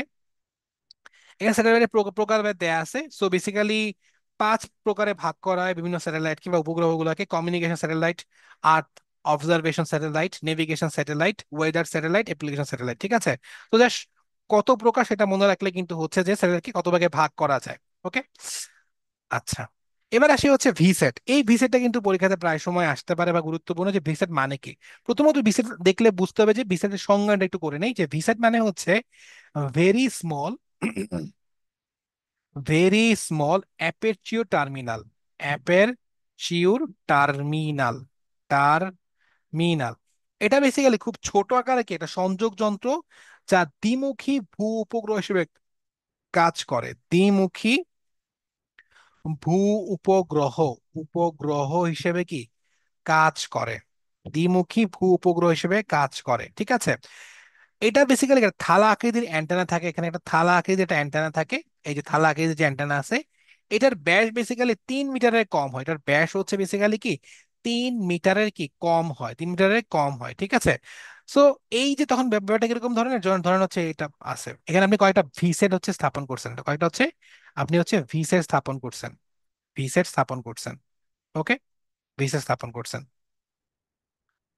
সো বেসিক্যালি ঠিক সেম কাজ সেই করে। সে হচ্ছে আলটিমেটলি যখন কোনো জিনিস রিফ্লেক্ট করে, কোনো জিনিস রিফ্লেক্ট করে, সে যেমন রিফ্লেক্ট করতে, গ্রাহক যখন থেকে রিফ্লেক্ট করতেছে, একই সাথে সে রিসিভও করতে পারে। অর্থাৎ এই যে ভিএল, ভিএসএটি বলি বা ভিসেট আমরা বলি, ভিসেট কি করতে পারে, সে হচ্ছে আমার ডেটা যেমন ট্রান্সমিট করতে পারে, ডেটা একই সাথে রিসিভ করতে পারে। যেহেতু সে ডেটা ট্রান্সমিট এবং ডেটা রিসিভ দুইটাই কাজ করতে পারে, এই জন্য ভিসেটকে কি বলা হয়, দ্বিমুখী উপগ্রহ বলতে পারে। যে সে ডেটা ট্রান্সমিটও করতে পারে, ডেটা হচ্ছে কি আবার রিসিভও করতে পারে। সো এই ভূপৃষ্ঠ থেকে সে স্যাটেলাইটে যোগাযোগ করে, ধর স্যাটেলাইট আছে, এখান থেকে সে ট্রান্সমিট করতেছে, এটা আবার হচ্ছে কি প্রতিফলিত হয়ে কি সে রিসিভ করতে পারতেছে, বা অন্য কোনো স্টেশন কি রিসিভ করতে পারতেছে। সো এই জন্য কি এটা দ্বিমুখী উপগ্রহ হিসেবে কাজ করে। সো এটার ব্যবহার কি, ব্যবহার হচ্ছে যেমন হচ্ছে যে আমরা যখন বলি যে wide area network, wide area network করার ক্ষেত্রে আমরা ভিসেট ব্যবহার করি, বা ব্রডব্যান্ড সেবার ক্ষেত্রে, ব্রডব্যান্ড সেবা, সেই ব্রডব্যান্ড সেবার ক্ষেত্রেও কিন্তু আমরা ভিসেট ব্যবহার করে থাকি, ঠিক আছে।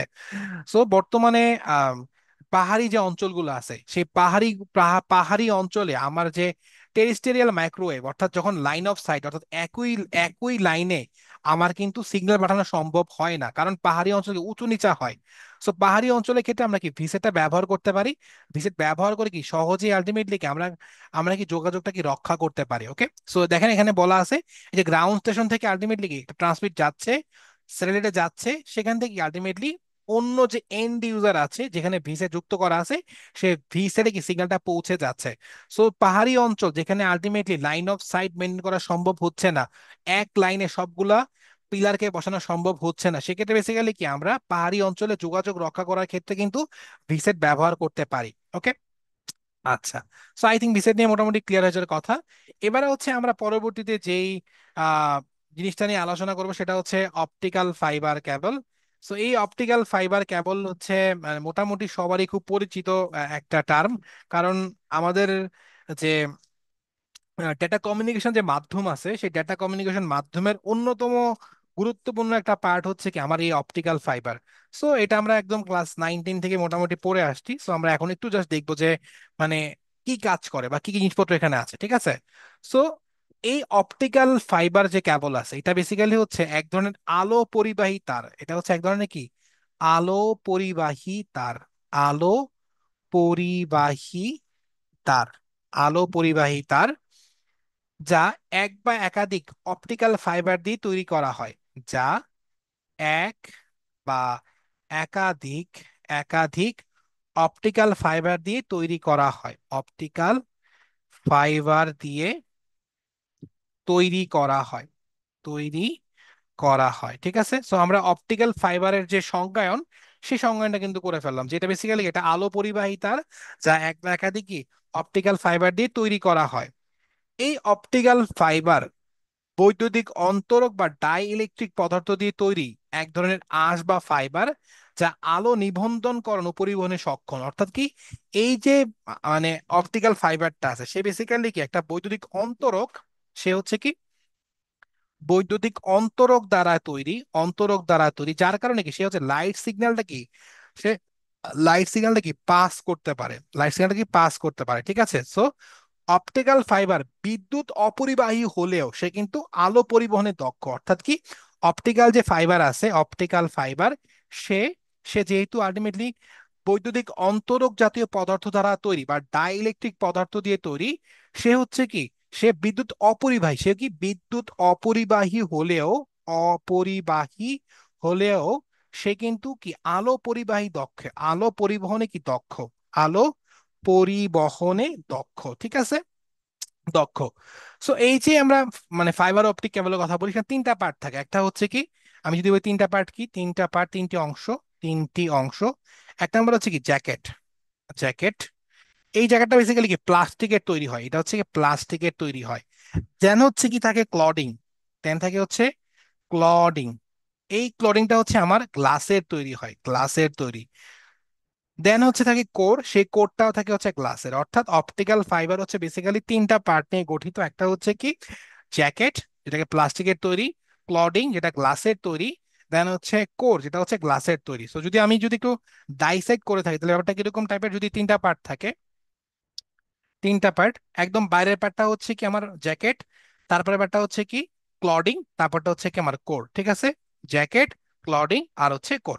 So I think optical fibre কি, অপটিক্যাল ফাইবার কি নিয়ে তৈরি সেটা নিয়ে কিন্তু আলোচনা করে ফেলছে। যদি একটু অপটিক্যাল ফাইবারের ফাইবারের বৈশিষ্ট্য নিয়ে কথা বলি, যদি একটু বৈশিষ্ট্য নিয়ে আলোচনা করি, বৈশিষ্ট্য কি আসে, প্রথমত হচ্ছে, প্রথমে যে বৈশিষ্ট্য খুবই গুরুত্বপূর্ণ সেটা হচ্ছে যে এটি ইলেকট্রিক সিগন্যালের পরিবর্তিতে আলোক লাইট, আলোক বা লাইট সিগন্যাল ট্রান্সমিট করে। অর্থাৎ কি ইলেকট্রিক সিগন্যালের পরিবর্তে, পরিবর্তে লাইট সিগন্যাল বা আলোক, আলোক সিগন্যাল কি ট্রান্সমিট করে, ট্রান্সমিট করে। প্রথম পয়েন্ট শেষ। দুই নাম্বার বৈশিষ্ট্য, উৎস থেকে যখন আলোটা যায়, এই আলোটা কি যায়, পূর্ণ অভ্যন্তরীণ প্রতিফলন, পূর্ণ অভ্যন্তরীণ প্রতিফলনের মাধ্যমে কি সে হচ্ছে গন্তব্যে পৌঁছায়, সে হচ্ছে গন্তব্যে পৌঁছায়।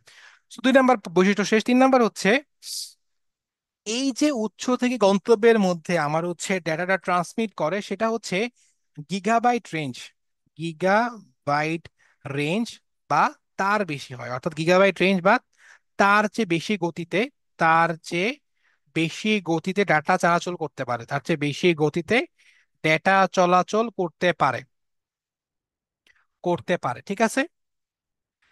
এই নেটওয়ার্কের ক্ষেত্রে যেহেতু আলো হিসেবে ট্রান্সফার করে, যার যেহেতু তার গতি অনেক বেশি, সো নেটওয়ার্কের ব্যাকবোন হিসেবে, নেটওয়ার্কের যে ব্যাকবোন আছে, সেই নেটওয়ার্কের ব্যাকবোন হিসেবে কি আমার অপটিক্যাল ক্যাবল হচ্ছে কি অধিক ব্যবহৃত হয়, অধিক ব্যবহৃত হয়, ঠিক আছে। তো চারটা বৈশিষ্ট্য নিয়ে কথা বললাম। প্রথমত হচ্ছে সে ইলেকট্রিক সিগন্যালের পরিবর্তে লাইট সিগন্যাল ব্যবহার করে। দুই নম্বর হচ্ছে উৎস থেকে যখন গন্তব্যে ডেটাটা পাঠায় সে হচ্ছে যে পূর্ণ অভ্যন্তরীণ প্রতিফলনের মাধ্যমে পাঠায়। তিন নম্বর হচ্ছে গিগাবাইট রেঞ্জ বা তার চেয়ে বেশি গতির ডেটা ট্রান্সমিট করে।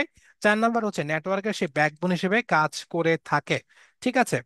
সো মোটামুটি বৈশিষ্ট্যগুলো আলোচনা করে ফেললাম। সো যদি একটু যদি ফ্লো ডায়াগ্রাম আঁকি বা হচ্ছে যে ছবি আঁকি, তাহলে ব্যাপারটা কিরকম টাইপের দাঁড়ায়। যদি ছবিটা আঁকি, আমি যদি একটা আলাদা একটা পেজ নেই, যেমন একটা সোর্স থেকে একটা সিগন্যাল আসতেছে, ঠিক আছে, এটা ধরেন হচ্ছে ইলেকট্রিক পালস, ইলেকট্রিক পালস। সে কি করে একটা একটা যন্ত্রের মাধ্যমে কি প্রবেশ করবে হচ্ছে আমার, যন্ত্রের মধ্যে প্রবেশ করবে এই সিগন্যালটা।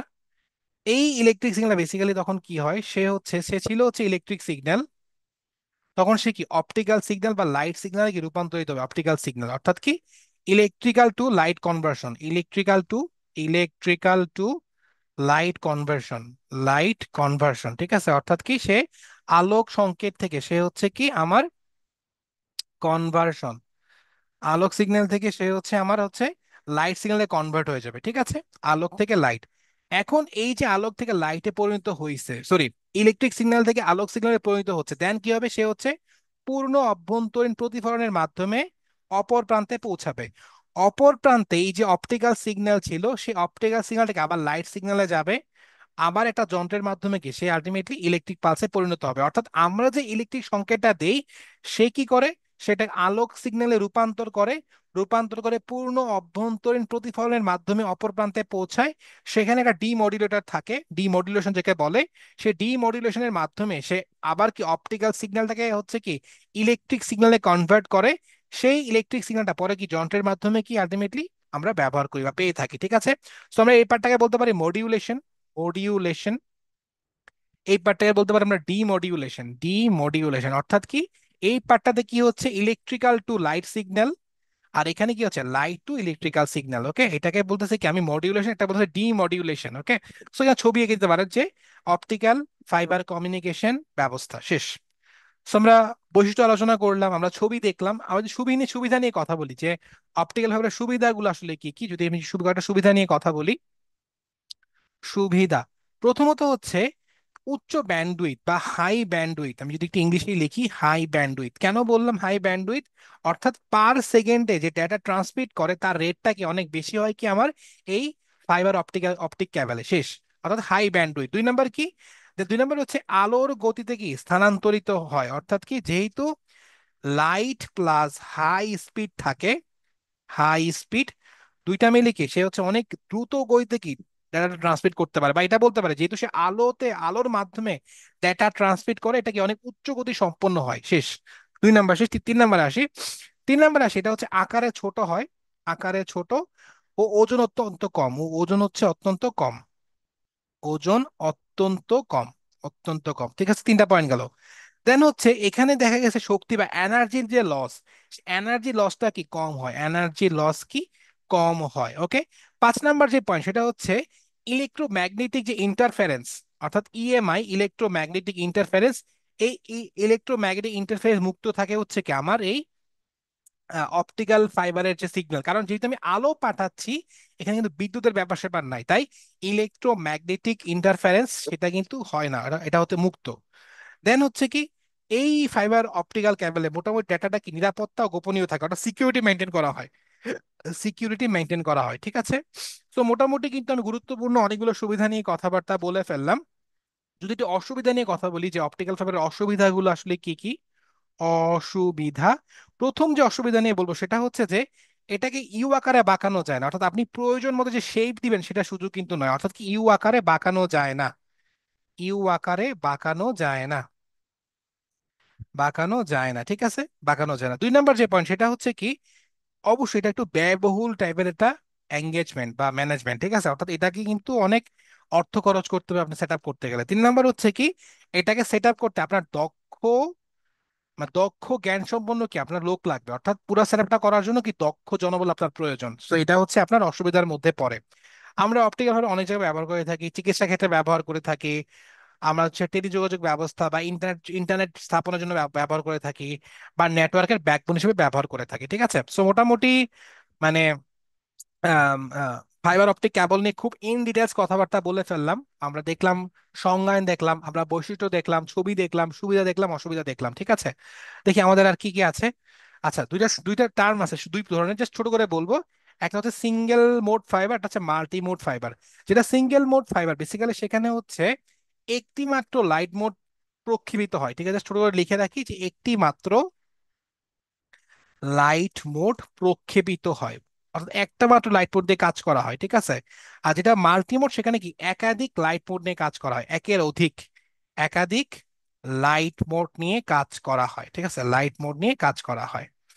আচ্ছা, একটু আগাবো সামনে।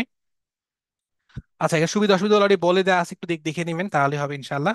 আচ্ছা, এবার হচ্ছে আমি ব্লুটুথ নিয়ে কথা বলবো। সো ব্লুটুথ নিয়ে যখন কথা বলতে যাবো তখন আসলে ব্লুটুথের সাথে দুইটা জিনিস আছে, ব্লুটুথ, ওয়াইফাই, ওয়াইমেক্স সবগুলো কিন্তু একসাথে চলে আসে। সো চেষ্টা করবো তিন জিনিসকে একসাথে গুছাই দেওয়ার জন্য, একসাথে পড়াই দেওয়ার জন্য, যেন আসলে তিনটাকে একসাথে মনে রাখা যায়। ঠিক আছে, সো সবগুলো বেসিক্যালি দেখেন অল্প দূরত্বে অবস্থানরত দুটি তারবিহীন ডিভাইসের ব্লুটুথ অপশন সক্রিয় করা হলে ডিভাইস দুটি একে অপরের সাথে স্বয়ংক্রিয়ভাবে যোগাযোগ করতে পারে। ঠিক আছে, সো এখানে ব্লুটুথ আছে, দেন পরের স্লাইডে আছে ওয়াইফাই, দেন আছে কি দেখি, দেন মোবাইল যোগাযোগ আছে। ঠিক আছে, সো ব্লুটুথ, ওয়াইফাই আর ওয়াইম্যাক্স এর পার্থক্যটা আমি ছোট করে একটু লেখাই দিব, কারণ এটা কাজে লাগে। সো কি কি নিয়ে কাজ, পার্থক্য লিখবো, ব্লুটুথ, ব্লুটুথ দেন হচ্ছে ওয়াইফাই, দেন হচ্ছে ওয়াইম্যাক্স, ওয়াইম্যাক্স। আমরা প্রিলিমিনারি পরীক্ষাতে এগুলো পড়ছি, তাই এগুলো নিয়ে খুব সময় নষ্ট করতেছি না, জাস্ট পার্থক্যের ধরনটা দেখাই দিব, কিভাবে লিখতে হয় সেটা দেখাই দিচ্ছি। ঠিক আছে, সো কোন কোন বিষয় নিয়ে আমি পার্থক্য করবো সেটা একটু দেখাচ্ছি। প্রথমত হচ্ছে স্ট্যান্ডার্ড, অর্থাৎ কোন স্ট্যান্ডার্ডে কোনটা কাজ করে, কোন স্ট্যান্ডার্ডে কোনটা কাজ করে। অর্থাৎ যে আই ট্রিপলি আছে বা ট্রিপলি, আই ট্রিপলির স্ট্যান্ডার্ড, সেই স্ট্যান্ডার্ডে কোনটা কার মধ্যে আছে, I Tripoli. Okay, so Bluetooth কাজ করে হচ্ছে 802.15 আই ট্রিপল স্ট্যান্ডার্ডে ওয়াইফাই কাজ করে 802.11 স্ট্যান্ডার্ডে, আর ওয়াইম্যাক্স কাজ করে 802.16 স্ট্যান্ডার্ডে। ঠিক আছে, এগুলো আপনারা প্রিলিমিনারি পরীক্ষায় পড়াশোনা করছেন, তাই এগুলো নিয়ে আমি ইন ডেপথ কথাবার্তা বলতেছি না, জাস্ট পার্থক্যগুলো দেখাই দিচ্ছি। স্ট্যান্ডার্ড হচ্ছে কি, আইট্রিপলি রেঞ্জ অনুসারে ব্লুটুথ, ওয়াইফাই, ওয়াইম্যাক্স কোনটা সেটা লিখবেন। দেন হচ্ছে ফ্রিকোয়েন্সি। ফ্রিকুয়েন্সি ফ্রিকোয়েন্সির মধ্যে হচ্ছে গিগাহার্টজ হয়, গিগাহার্টজে। ব্লুটুথের ক্ষেত্রে হয় হচ্ছে 2.45, ওয়াইফাই ক্ষেত্রে 2.4 থেকে 5, আর ওয়াইম্যাক্স হচ্ছে 2 থেকে 66। সো দুইটা পার্থক্য শেষ। তারপর আসে গতি, যেটা হচ্ছে এমবিপিএস বা মেগাবাইট পার সেকেন্ড, সেকেন্ডে মাপা হয়। এটা হচ্ছে 0.72 থেকে 25 এমবিপিএস। এটা হচ্ছে 11 থেকে 300 এমবিপিএস। এটা 80 থেকে 1000 বা 1 জিবিপিএস। ঠিক আছে, শেষ। সো আমি তিনটা বিষয় নিয়ে পার্থক্য দেখলাম, ব্লুটুথ, ওয়াইফাই আর ওয়াইম্যাক্স এর। 4 নাম্বারটা হচ্ছে রেঞ্জ, অর্থাৎ কতটুকু এরিয়া জুড়ে আসলে কাজ করে এরা। যদি মিটার এককে প্রকাশ করে, এটা হচ্ছে 3 থেকে 10 মিটার ইন জেনারেল। 50 থেকে 100 মিটার কাজ করে হচ্ছে ওয়াইফাই। ওয়াইম্যাক্সটা আরো বেশি পরিসর নিয়ে কাজ করে, সে হচ্ছে 10,000 থেকে 50,000 মিটার রেঞ্জের মধ্যে কাজ করে। ঠিক আছে, কোন কোন নেটওয়ার্ক আসলে যুক্ত থাকে এই সকল ডিভাইসের ক্ষেত্রে? ব্লুটুথের ক্ষেত্রে শুধুমাত্র কি প্যান বা পার্সোনাল এরিয়া নেটওয়ার্কটা যুক্ত থাকে। ওয়াইফাই সে হচ্ছে ল্যান বা লোকাল এরিয়া নেটওয়ার্ক যুক্ত থাকে। আর ওয়াইম্যাক্স এর ক্ষেত্রে থাকে হচ্ছে ম্যান যুক্ত থাকে। ঠিক আছে, অর্থাৎ মেট্রোপলিটন এরিয়া নেটওয়ার্ক। সো পরীক্ষাতে প্রশ্ন আসতে পারে যে ব্লুটুথ, ওয়াইফাই বা ওয়াইম্যাক্স এর পার্থক্য। সো আমি পার্থক্যটা দেখাই দিলাম। একটা হচ্ছে স্ট্যান্ডার্ড, ফ্রিকোয়েন্সি, গতি, রেঞ্জ, আর হচ্ছে নেটওয়ার্ক। ওকে, আচ্ছা। এবার হচ্ছে আমরা মোবাইল যোগাযোগ বা মোবাইল কমিউনিকেশন নিয়ে পড়াশোনা করব। সো দুটি চলমান ডিভাইস বা বা একটি চলনশীল ও অন্যটি স্থির ডিভাইসের মধ্যে ডেটা কমিউনিকেশনের জন্য, সরি, ব্যবহৃত প্রযুক্তি হচ্ছে কি মোবাইল যোগাযোগ যোগাযোগ নামে পরিচিত। খুবই সহজ, ধরেন আপনার কাছে ফোন আছে, আরেকজনের কাছে ফোন আছে, যোগাযোগ করতে চাচ্ছেন।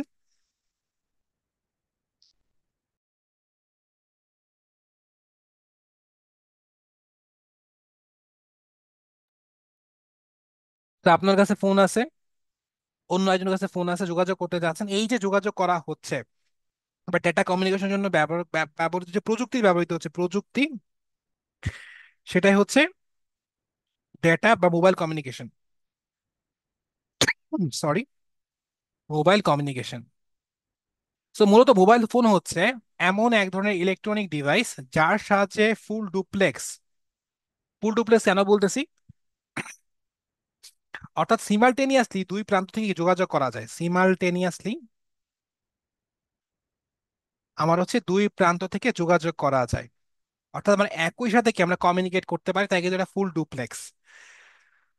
দ্বিমুখী রেডিও লিঙ্ক ব্যবহার করে অপর একটি ইলেকট্রনিক ডিভাইসের সাথে সংযোগ স্থাপন করা হয়।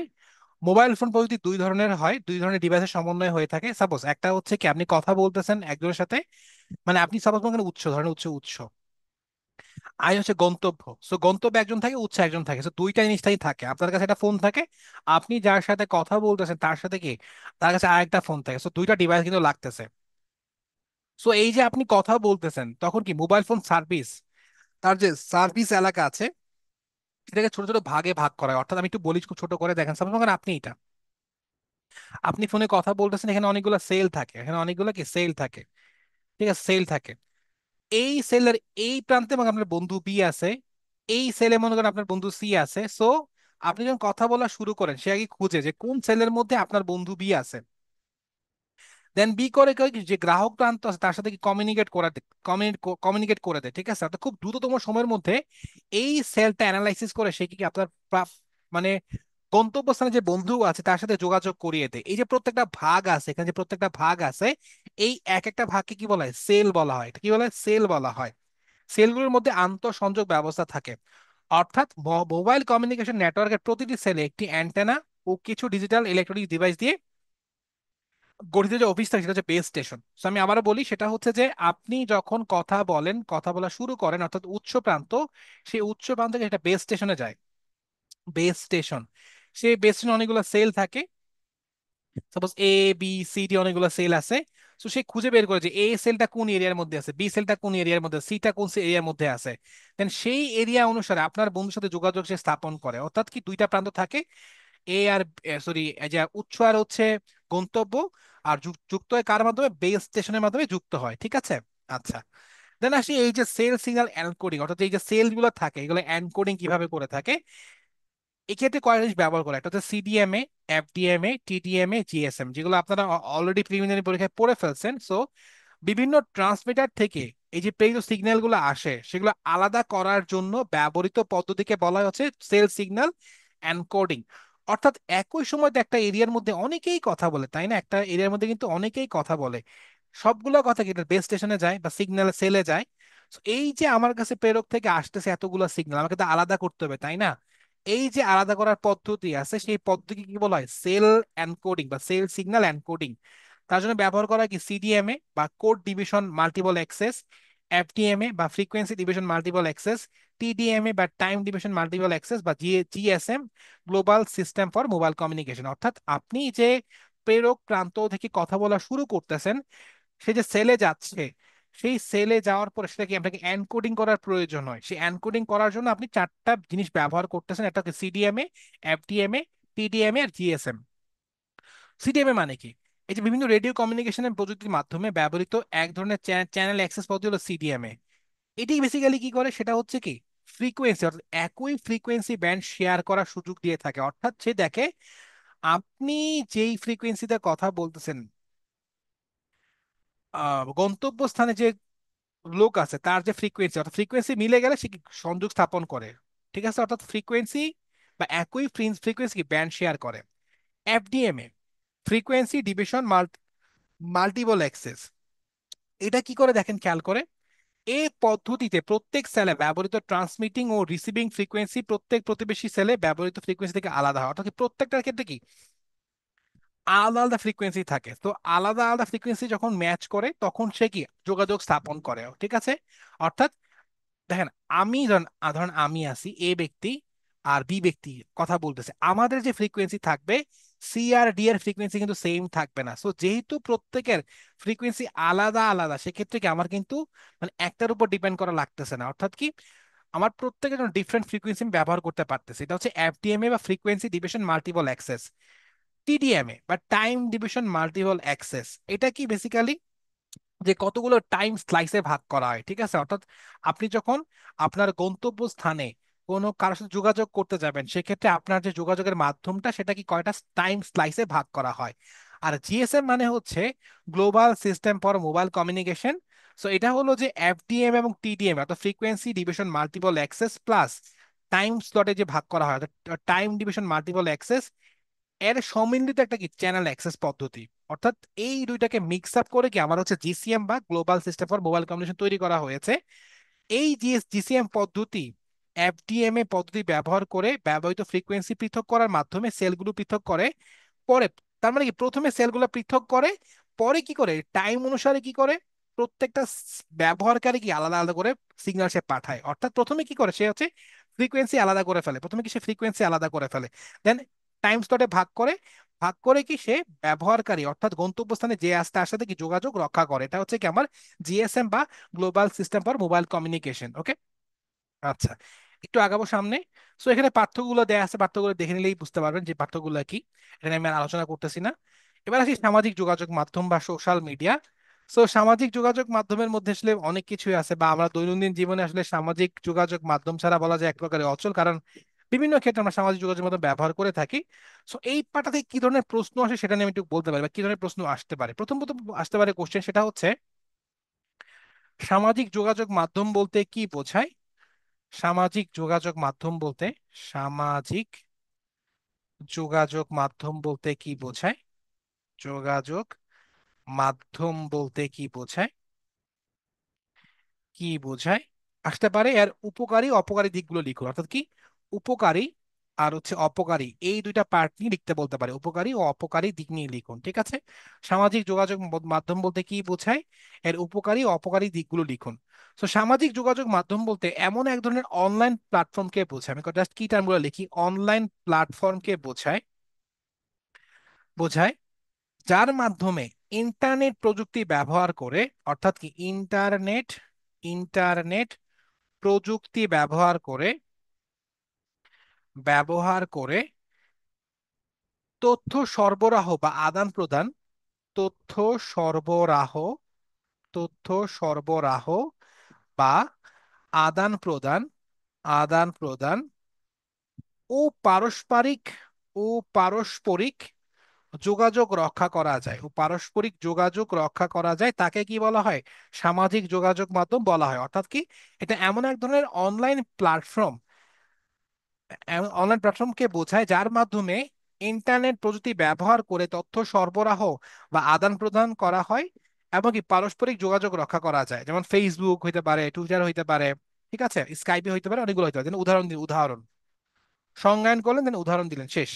এবার হচ্ছে সুবিধার অসুবিধা নিয়ে একটু যদি কথা বলি, সুবিধার অসুবিধা নিয়ে যদি কথা বলি, সুবিধা নিয়ে কি পয়েন্ট লেখা যেতে পারে? দেখেন তো, সুবিধা নিয়ে আপনি লিখতে পারেন হচ্ছে যে আপনি সকলের সাথে অল্প সময়ে অল্প খরচে যোগাযোগ করতে পারেন। ঠিক আছে, এখন কিন্তু নর্মালি মানুষ ফোনেও কল দেন, আমরা কিন্তু হোয়াটসঅ্যাপে কল দিই, আমরা মেসেঞ্জারে কল দিই। অর্থাৎ কি, আপনি সকলের সাথে স্বল্প খরচে এবং স্বল্প সময়ে যোগাযোগ রক্ষা করতে পারবেন। দুই নাম্বার পয়েন্ট, সেটা হচ্ছে কি, আপনি আপনার ব্যক্তিগত যে আইডিয়া আছে, ব্যক্তিগত যে মতামত আছে, সেটা কিন্তু শেয়ার করতে পারতেছেন। এটা একটা সুবিধা। আপনি আপনার যদি কোনো সৃজনশীল কাজ আছে, সেটাকে আপনি কি পোস্ট করতে পারতেছেন, সেটা একটা সুবিধা আছে। ঠিক আছে, তিন নাম্বার পয়েন্ট, সেটা হচ্ছে কি, জনমত গড়ে তোলা, জনমত গড়ে তোলা যায় কিন্তু এই সোশ্যাল মিডিয়ার মাধ্যমে। ঠিক আছে, এটা আমরা খুব ভালো করে বুঝি। দেন কি, সংবাদ বা তথ্যের যে মানে হচ্ছে একটা মানে মাধ্যম, ঠিক আছে, সেটা কিন্তু এখন সোশ্যাল মিডিয়া হয়ে যাচ্ছে। অর্থাৎ কি, সংবাদ বা তথ্য আরোহণ করা যায়, তথ্য আরোহণ করা যায়। পাঁচ নাম্বার হচ্ছে অনলাইন সংগঠন। আমরা কিন্তু বিভিন্ন অনলাইন গ্রুপ করে থাকি, অনলাইন সংগঠন করি, আমরা রক্ত সংগ্রহ করি, আমরা কারো ক্যান্সার হলে একটা ফান্ড রেজ করে তার সুবিধা, তার হচ্ছে কি চিকিৎসার খরচ খরচ মেটানোর চেষ্টা করি। সো অনেকগুলা কিন্তু সুবিধা সুবিধা কিন্তু আছে। এই সামাজিক মাধ্যমের যেমন সুবিধা আছে, কিছু অসুবিধাও আছে। যেমন কিরকম হইতে পারে অসুবিধা যদি আমি বলি, অসুবিধা নিয়ে যদি বলি, এক নম্বর হচ্ছে কি, এডিকশন ক্রিয়েট করে। অর্থাৎ কি, এই সামাজিক মাধ্যম, যোগাযোগ মাধ্যম কিন্তু একটা এডিকশন তৈরি করতে পারে। দেন হচ্ছে কি, মানুষকে অনেক বেশি আত্মকেন্দ্রিক করে ফেলে। অর্থাৎ আমরা আগে যে পরস্পরের সাথে বসে আড্ডা মারতাম, চা খাইতাম, এখন সেটা আর হয় না। আমরা প্রত্যেকের হাতে একটা করে ফোন থাকে, আমরা সেই ফোন নিয়েই বসে থাকি, আমরা আত্মকেন্দ্রিক হয়ে যাচ্ছি। দেন কি, এই সোশ্যাল মিডিয়ার মাধ্যমে কিন্তু প্রতারণা করা হয়, প্রতারণা করা হয়। দেন হচ্ছে কি, হতাশা তৈরি হয় যে এই লোক থাইল্যান্ড গেল, এই লোক সুইজারল্যান্ড গেল, দেখে কিন্তু হতাশ কাজ করে, সেটা পারলাম, আমি কেন পারলাম না। সো কিন্তু হতাশা ক্রিয়েট করে। ঠিক আছে, সাইবার বুলিং, যেটা নিয়ে খুবই কনসার্নিং একটা বিষয়, সাইবার বুলি। এই সাইবার বুলি কিন্তু আলটিমেটলি এই অনলাইন প্ল্যাটফর্ম মাধ্যমে কিন্তু হয়ে থাকে। দেন সিকিউরিটি কনসার্ন, সিকিউরিটি কনসার্ন, আপনার পাসওয়ার্ড চুরি হতে পারে, আপনার গুরুত্বপূর্ণ তথ্য চুরি হতে পারে। সো এই সিকিউরিটিটা কিন্তু একটা অপকারী দিক হিসেবে কিন্তু বিবেচিত হয়। সো মোটামুটি আমি সামাজিক যোগাযোগ মাধ্যমের প্রেক্ষাপটে কি ধরনের প্রশ্ন আসতে পারে সেই প্রশ্ন নিয়ে আলোচনা করলাম। সামাজিক যোগাযোগ মাধ্যম কি সংজ্ঞায়ন করলাম, উদাহরণ দিলাম, সুবিধা লিখলাম, অসুবিধা লিখলাম। ঠিক আছে, ওকে, এবার আমরা আসি ই কমার্স নিয়ে কথা বলবো, কারণ সামাজিক যোগাযোগ মাধ্যমের পার্টটাতে পরে ই কমার্স চলে আসে এমনিতেই। সো ই কমার্স বেসিক্যালি কি দাঁড়ায়? ই কমার্স আমরা নিশ্চয়ই বুঝতে পারি, সেটা হচ্ছে কি, আমরা যে ডিজিটাল যে প্ল্যাটফর্ম আছে, ইন্টারনেট যে ব্যবস্থা আছে, সেই ব্যবস্থার মাধ্যমে যে বাণিজ্য করি, সেটা বেসিক্যালি ই কমার্স হিসেবে কি বিবেচিত হয়। তো ই কমার্স নিয়ে কথা বলতে গেলে জাস্ট কয়েকটা জিনিস আপনারা জানেন, জাস্ট একটু রিভিউ করবো, কারণ এগুলো প্রিলিমিনারি পরীক্ষা পড়ছেন, যে খুব খুব বেশি ডিটেলসে যাবো না। ব্যবসা থেকে ব্যবসা, ব্যবসা থেকে গ্রাহক, গ্রাহক থেকে গ্রাহক, গ্রাহক থেকে ব্যবসা, ব্যবসা থেকে সরকার, গ্রাহক থেকে সরকার। ঠিক আছে, সো আসতে পারে ই কমার্স কি, ই কমার্স কি, সুবিধা অসুবিধা। ঠিক আছে, সুবিধা আর হচ্ছে অসুবিধা। সো যেহেতু এগুলা মানে আপনারা পড়াশোনা করছেন, এগুলো নিয়ে আমি আলোচনা করবো না, এগুলো মনে করেন আপনার কাছে হোমওয়ার্ক দিয়ে দিলাম। ঠিক আছে, আপনার জাস্ট হোমওয়ার্ক করে নোট করে ফেলবেন। আচ্ছা, এবার আসি যে ক্ষেত্রসমূহ, এটা অলরেডি মানে বলাই হয়েছে যে আসলে কি কোন কোন কাজ আমরা ই কমার্স ব্যবহার করে থাকি। সো পণ্য সেবা কেনা বেচা, মূল্য পরিশোধ, পণ্য নিলাম, দেন হচ্ছে যে টিকিট ক্রয়, অনলাইন বিজ্ঞাপন, হ্যাঁ, অর্ডার বুকিং দেওয়া ইত্যাদি। আচ্ছা, আচ্ছা, এবার দুটো আপনি কথা হচ্ছে এম কমার্স, একটা হচ্ছে F commerce. M commerce basically বলা হচ্ছে মোবাইল কমার্স, মোবাইল কমার্স। আর F commerce basically Facebook commerce, Facebook commerce. আমরা যখন করোনার সময় ছিল, করোনার সময় অনেক কিন্তু অনেক নারীরা বা ওমেন যে এম্পাওয়ারমেন্ট আছে, বা ওমেন নারীদের যে কর্মসংস্থান আছে, সেই কর্মসংস্থানের অনেকটা পার্ট কিন্তু এই ফেসবুক কমার্স দিয়ে কিন্তু কাজ করছে। অর্থাৎ ফেসবুক প্ল্যাটফর্মটা ব্যবহার করে পণ্য কেনা বেচার যে একটা মাধ্যম, সেটা কিন্তু অ্যাপ কমার্স আমরা বলতে পারি। মোবাইল কমার্স মানে কি, মোবাইল ফোন ব্যবহার করার মাধ্যমে আমরা যে অনলাইন প্ল্যাটফর্মে কেনা বেচা করে থাকি, সেটা হচ্ছে কি আমার এম কমার্স বা মোবাইল কমার্স। ঠিক আছে, সো এই ব্যাপারগুলো আপনাদের জানা আছে, সো এগুলো নিয়ে আসলে সময় নষ্ট না করে আমরা সামনে একটু আগাই। আচ্ছা, এবার আমরা ইমেল নিয়ে কথা বলবো। যেহেতু ইমেল নিয়ে একটু ডিটেল ছোটখাটো কথা বলবো, কারণ এখান থেকে প্রশ্ন আসলে আসতে পারে। যেহেতু ই কমার্স পার্টটা আপনি প্রিলিমিনারি পরীক্ষায় পড়ে আসছেন, তাই খুব ডিটেলস গেলাম না। ইমেল থেকে আসলে কি ধরনের প্রশ্ন আসতে পারে সেটা নিয়ে একটু কথা বলবো। প্রথমত হচ্ছে যেটা আসতে পারে সেটা হচ্ছে কি, ইমেল কি, এটি কিভাবে কাজ করে, এটি কিভাবে কাজ করে, এটা প্রশ্ন আসতে পারে। এটি কিভাবে কাজ করে। ইমেল মানে হচ্ছে কম্পিউটার নেটওয়ার্ক ব্যবহার করে এক কম্পিউটার থেকে অন্য কম্পিউটারে তথ্য আদান প্রদানের ব্যবস্থা। খুব সহজ করে যদি বলি, কম্পিউটার নেটওয়ার্ক ব্যবহার করে বা কম্পিউটার নেটওয়ার্ক ব্যবহার করে, নেটওয়ার্ক ব্যবহার করে এক কম্পিউটার থেকে, মানে একটা কম্পিউটার থেকে অন্য কম্পিউটারে হচ্ছে তথ্য আদান প্রদানের যে ব্যবস্থা, সেটাকে আমরা বলতে পারি ইমেল বা ইলেকট্রনিক মেইল। এটা কিভাবে কাজ করে, ঠিক আছে। প্রথমত হচ্ছে কি, বিভিন্ন ইমেল প্রোগ্রাম ব্যবহার করে কিন্তু ইমেল পাঠানো যায়। প্রথমত আমি পয়েন্ট টু পয়েন্ট আকারে লিখি। প্রথমত হচ্ছে কি, বিভিন্ন বিভিন্ন ইমেল প্রোগ্রাম ব্যবহার করে, ইমেল প্রোগ্রাম ব্যবহার করে মেইল পাঠানো যায়, মেইল পাঠানো যায় অর্থাৎ এক একটা অপারেটিং সিস্টেমের ক্ষেত্রে মেইলের ধরনটা কিন্তু এক এক রকম হতে পারে। খুব সিম্পল। প্রথমত হচ্ছে কি, আপনি যখন ইমেলে যাচ্ছেন, ইমেলে গেলে আপনি কি করেন আমি যদি একটু বলি, জাস্ট আমি যে ফ্লো চার্টটাকে বুঝাই দিই, যে আপনি মেসেজ কোনো জিনিস লিখবেন, সেই মেসেজটা কি করেন, আপনি টাইপ করেন, তাই না? এই টাইপটা বেসিক্যালি কি করে সেটা হচ্ছে যে, অর্থাৎ কি, ইমেল প্রোগ্রামে ঢুকে আপনি বার্তা টাইপ করে সেটা কি প্রাপকের যে ঠিকানা আছে সেটা নির্দিষ্ট করে দেন সেন্ড করে দেন, তাই না? সো আপনি জাস্ট মেসেজ লিখলেন, দেন হচ্ছে কি প্রাপকের ঠিকানা লিখলেন, প্রাপকের ঠিকানা লিখলেন, দেন আপনি কি সেন্ড করলেন, তাই না? সেন্ড, সেন্ড, ঠিক আছে। সো এই যে সেন্ড করলেন আপনি মেসেজটা, সেন্ডটা বেসিক্যালি কি, সে সরাসরি প্রাপকের কম্পিউটারে না গিয়ে সে কি ওর একটা ওয়ার্ক স্টেশন বা টার্মিনালে থাকে, অর্থাৎ কি একটা সেন্ডিং যে পিসি আছে, সেই সেন্ডিং পিসি যে টার্মিনাল আছে, সেই টার্মিনালে থাকে বা ওয়ার্ক স্টেশনে থাকে। এখন প্রাপক তার নামে কোনো মেইল এসেছে কিনা তা অনুসন্ধান নির্দেশ দিলে টার্মিনাল থেকে প্রাপকের কম্পিউটারে দেন কি, এই যে টার্মিনাল ধরি সেন্ডিং পিসি টার্মিনাল, এই টার্মিনাল থেকে আলটিমেটলি কি তখন যে মেইল কিউই আছে, মেইল কিউই, সেই মেইল কিউতে কি আলটিমেটলি মেসেজটা আসে। অর্থাৎ কি করে, প্রাপক তার মেসেজটা খোঁজার চেষ্টা করে তার নামে কোনো মেসেজ আসছে কিনা, তার মেইল কিউটা চেক করে।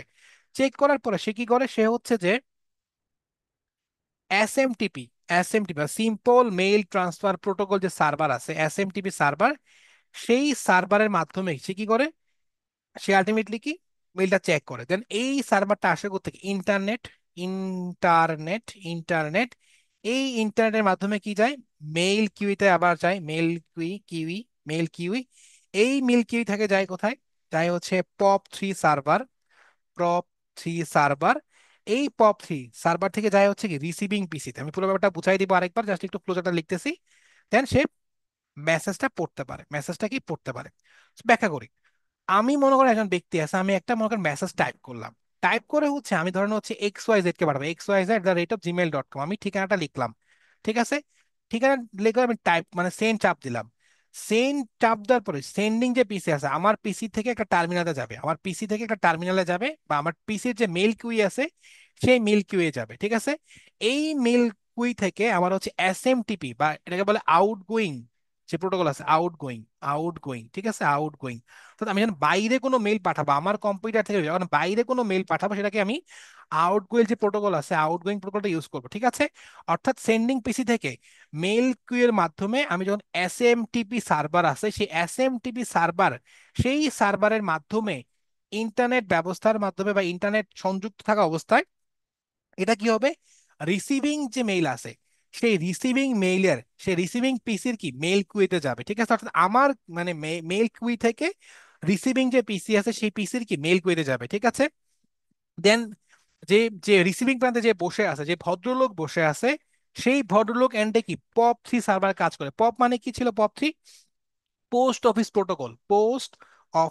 প্রোটোকল। থ্রি দ্বারা কি বোঝায়, আপডেটেড ভার্সন, 3 ভার্সন আর কি। সো পোস্ট অফিস প্রোটোকল যে সার্ভার আছে, সেই সার্ভারের মাধ্যমে রিসিভিং যে পিসি আছে, সেই রিসিভিং পিসির মধ্যে সে কি আলটিমেটলি সেই ইমেলটাকে ডাউনলোড করে। সেই ডাউনলোড করে দেন হচ্ছে মেসেজটা চেক করে। So আমি আরেকবার বলতেছি, আমি মেসেজটা টাইপ করলাম, টাইপ করে আমি হচ্ছে যাকে পাঠাবো তার ঠিকানায় লিখলাম, সেন্ড করলাম, সেন্ড করার মাধ্যমে সেন্ডিং পিসির যে টার্মিনালের মেল কিউ আছে সেই মেল কিউতে গেল। মেল কিউটা সে হচ্ছে আউটগোয়িং যে সার্ভার আছে বা সিম্পল মেল ট্রান্সফার প্রোটোকল যে সার্ভার আছে তার মাধ্যমে ইন্টারনেট সংযোগ ব্যবহার করে সে হচ্ছে কি আমার মানে রিসিভিং যে প্রান্ত আছে সেই রিসিভিং প্রান্তের মেল কুইতে গেল। মেল কুইতে যাওয়ার পরে রিসিভিং প্রান্তের যে POP3 সার্ভার আছে বা পোস্ট অফিস প্রোটোকল সেই সার্ভারের মাধ্যমে রিসিভিং প্রান্তে যে বসে আছে সেই মেসেজটা ডাউনলোড করলো। ডাউনলোড করে সেই মেসেজটা দেখলো।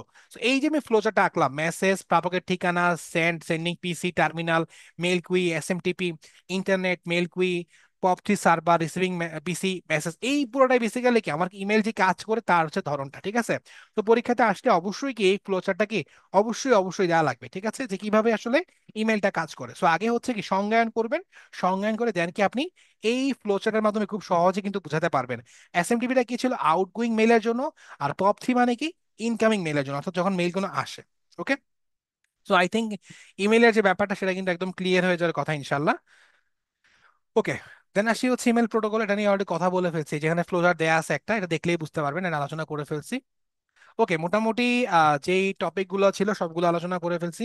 চেষ্টা করছি একদম গুছিয়ে দেওয়ার জন্য, সমস্যা হবার কথা না।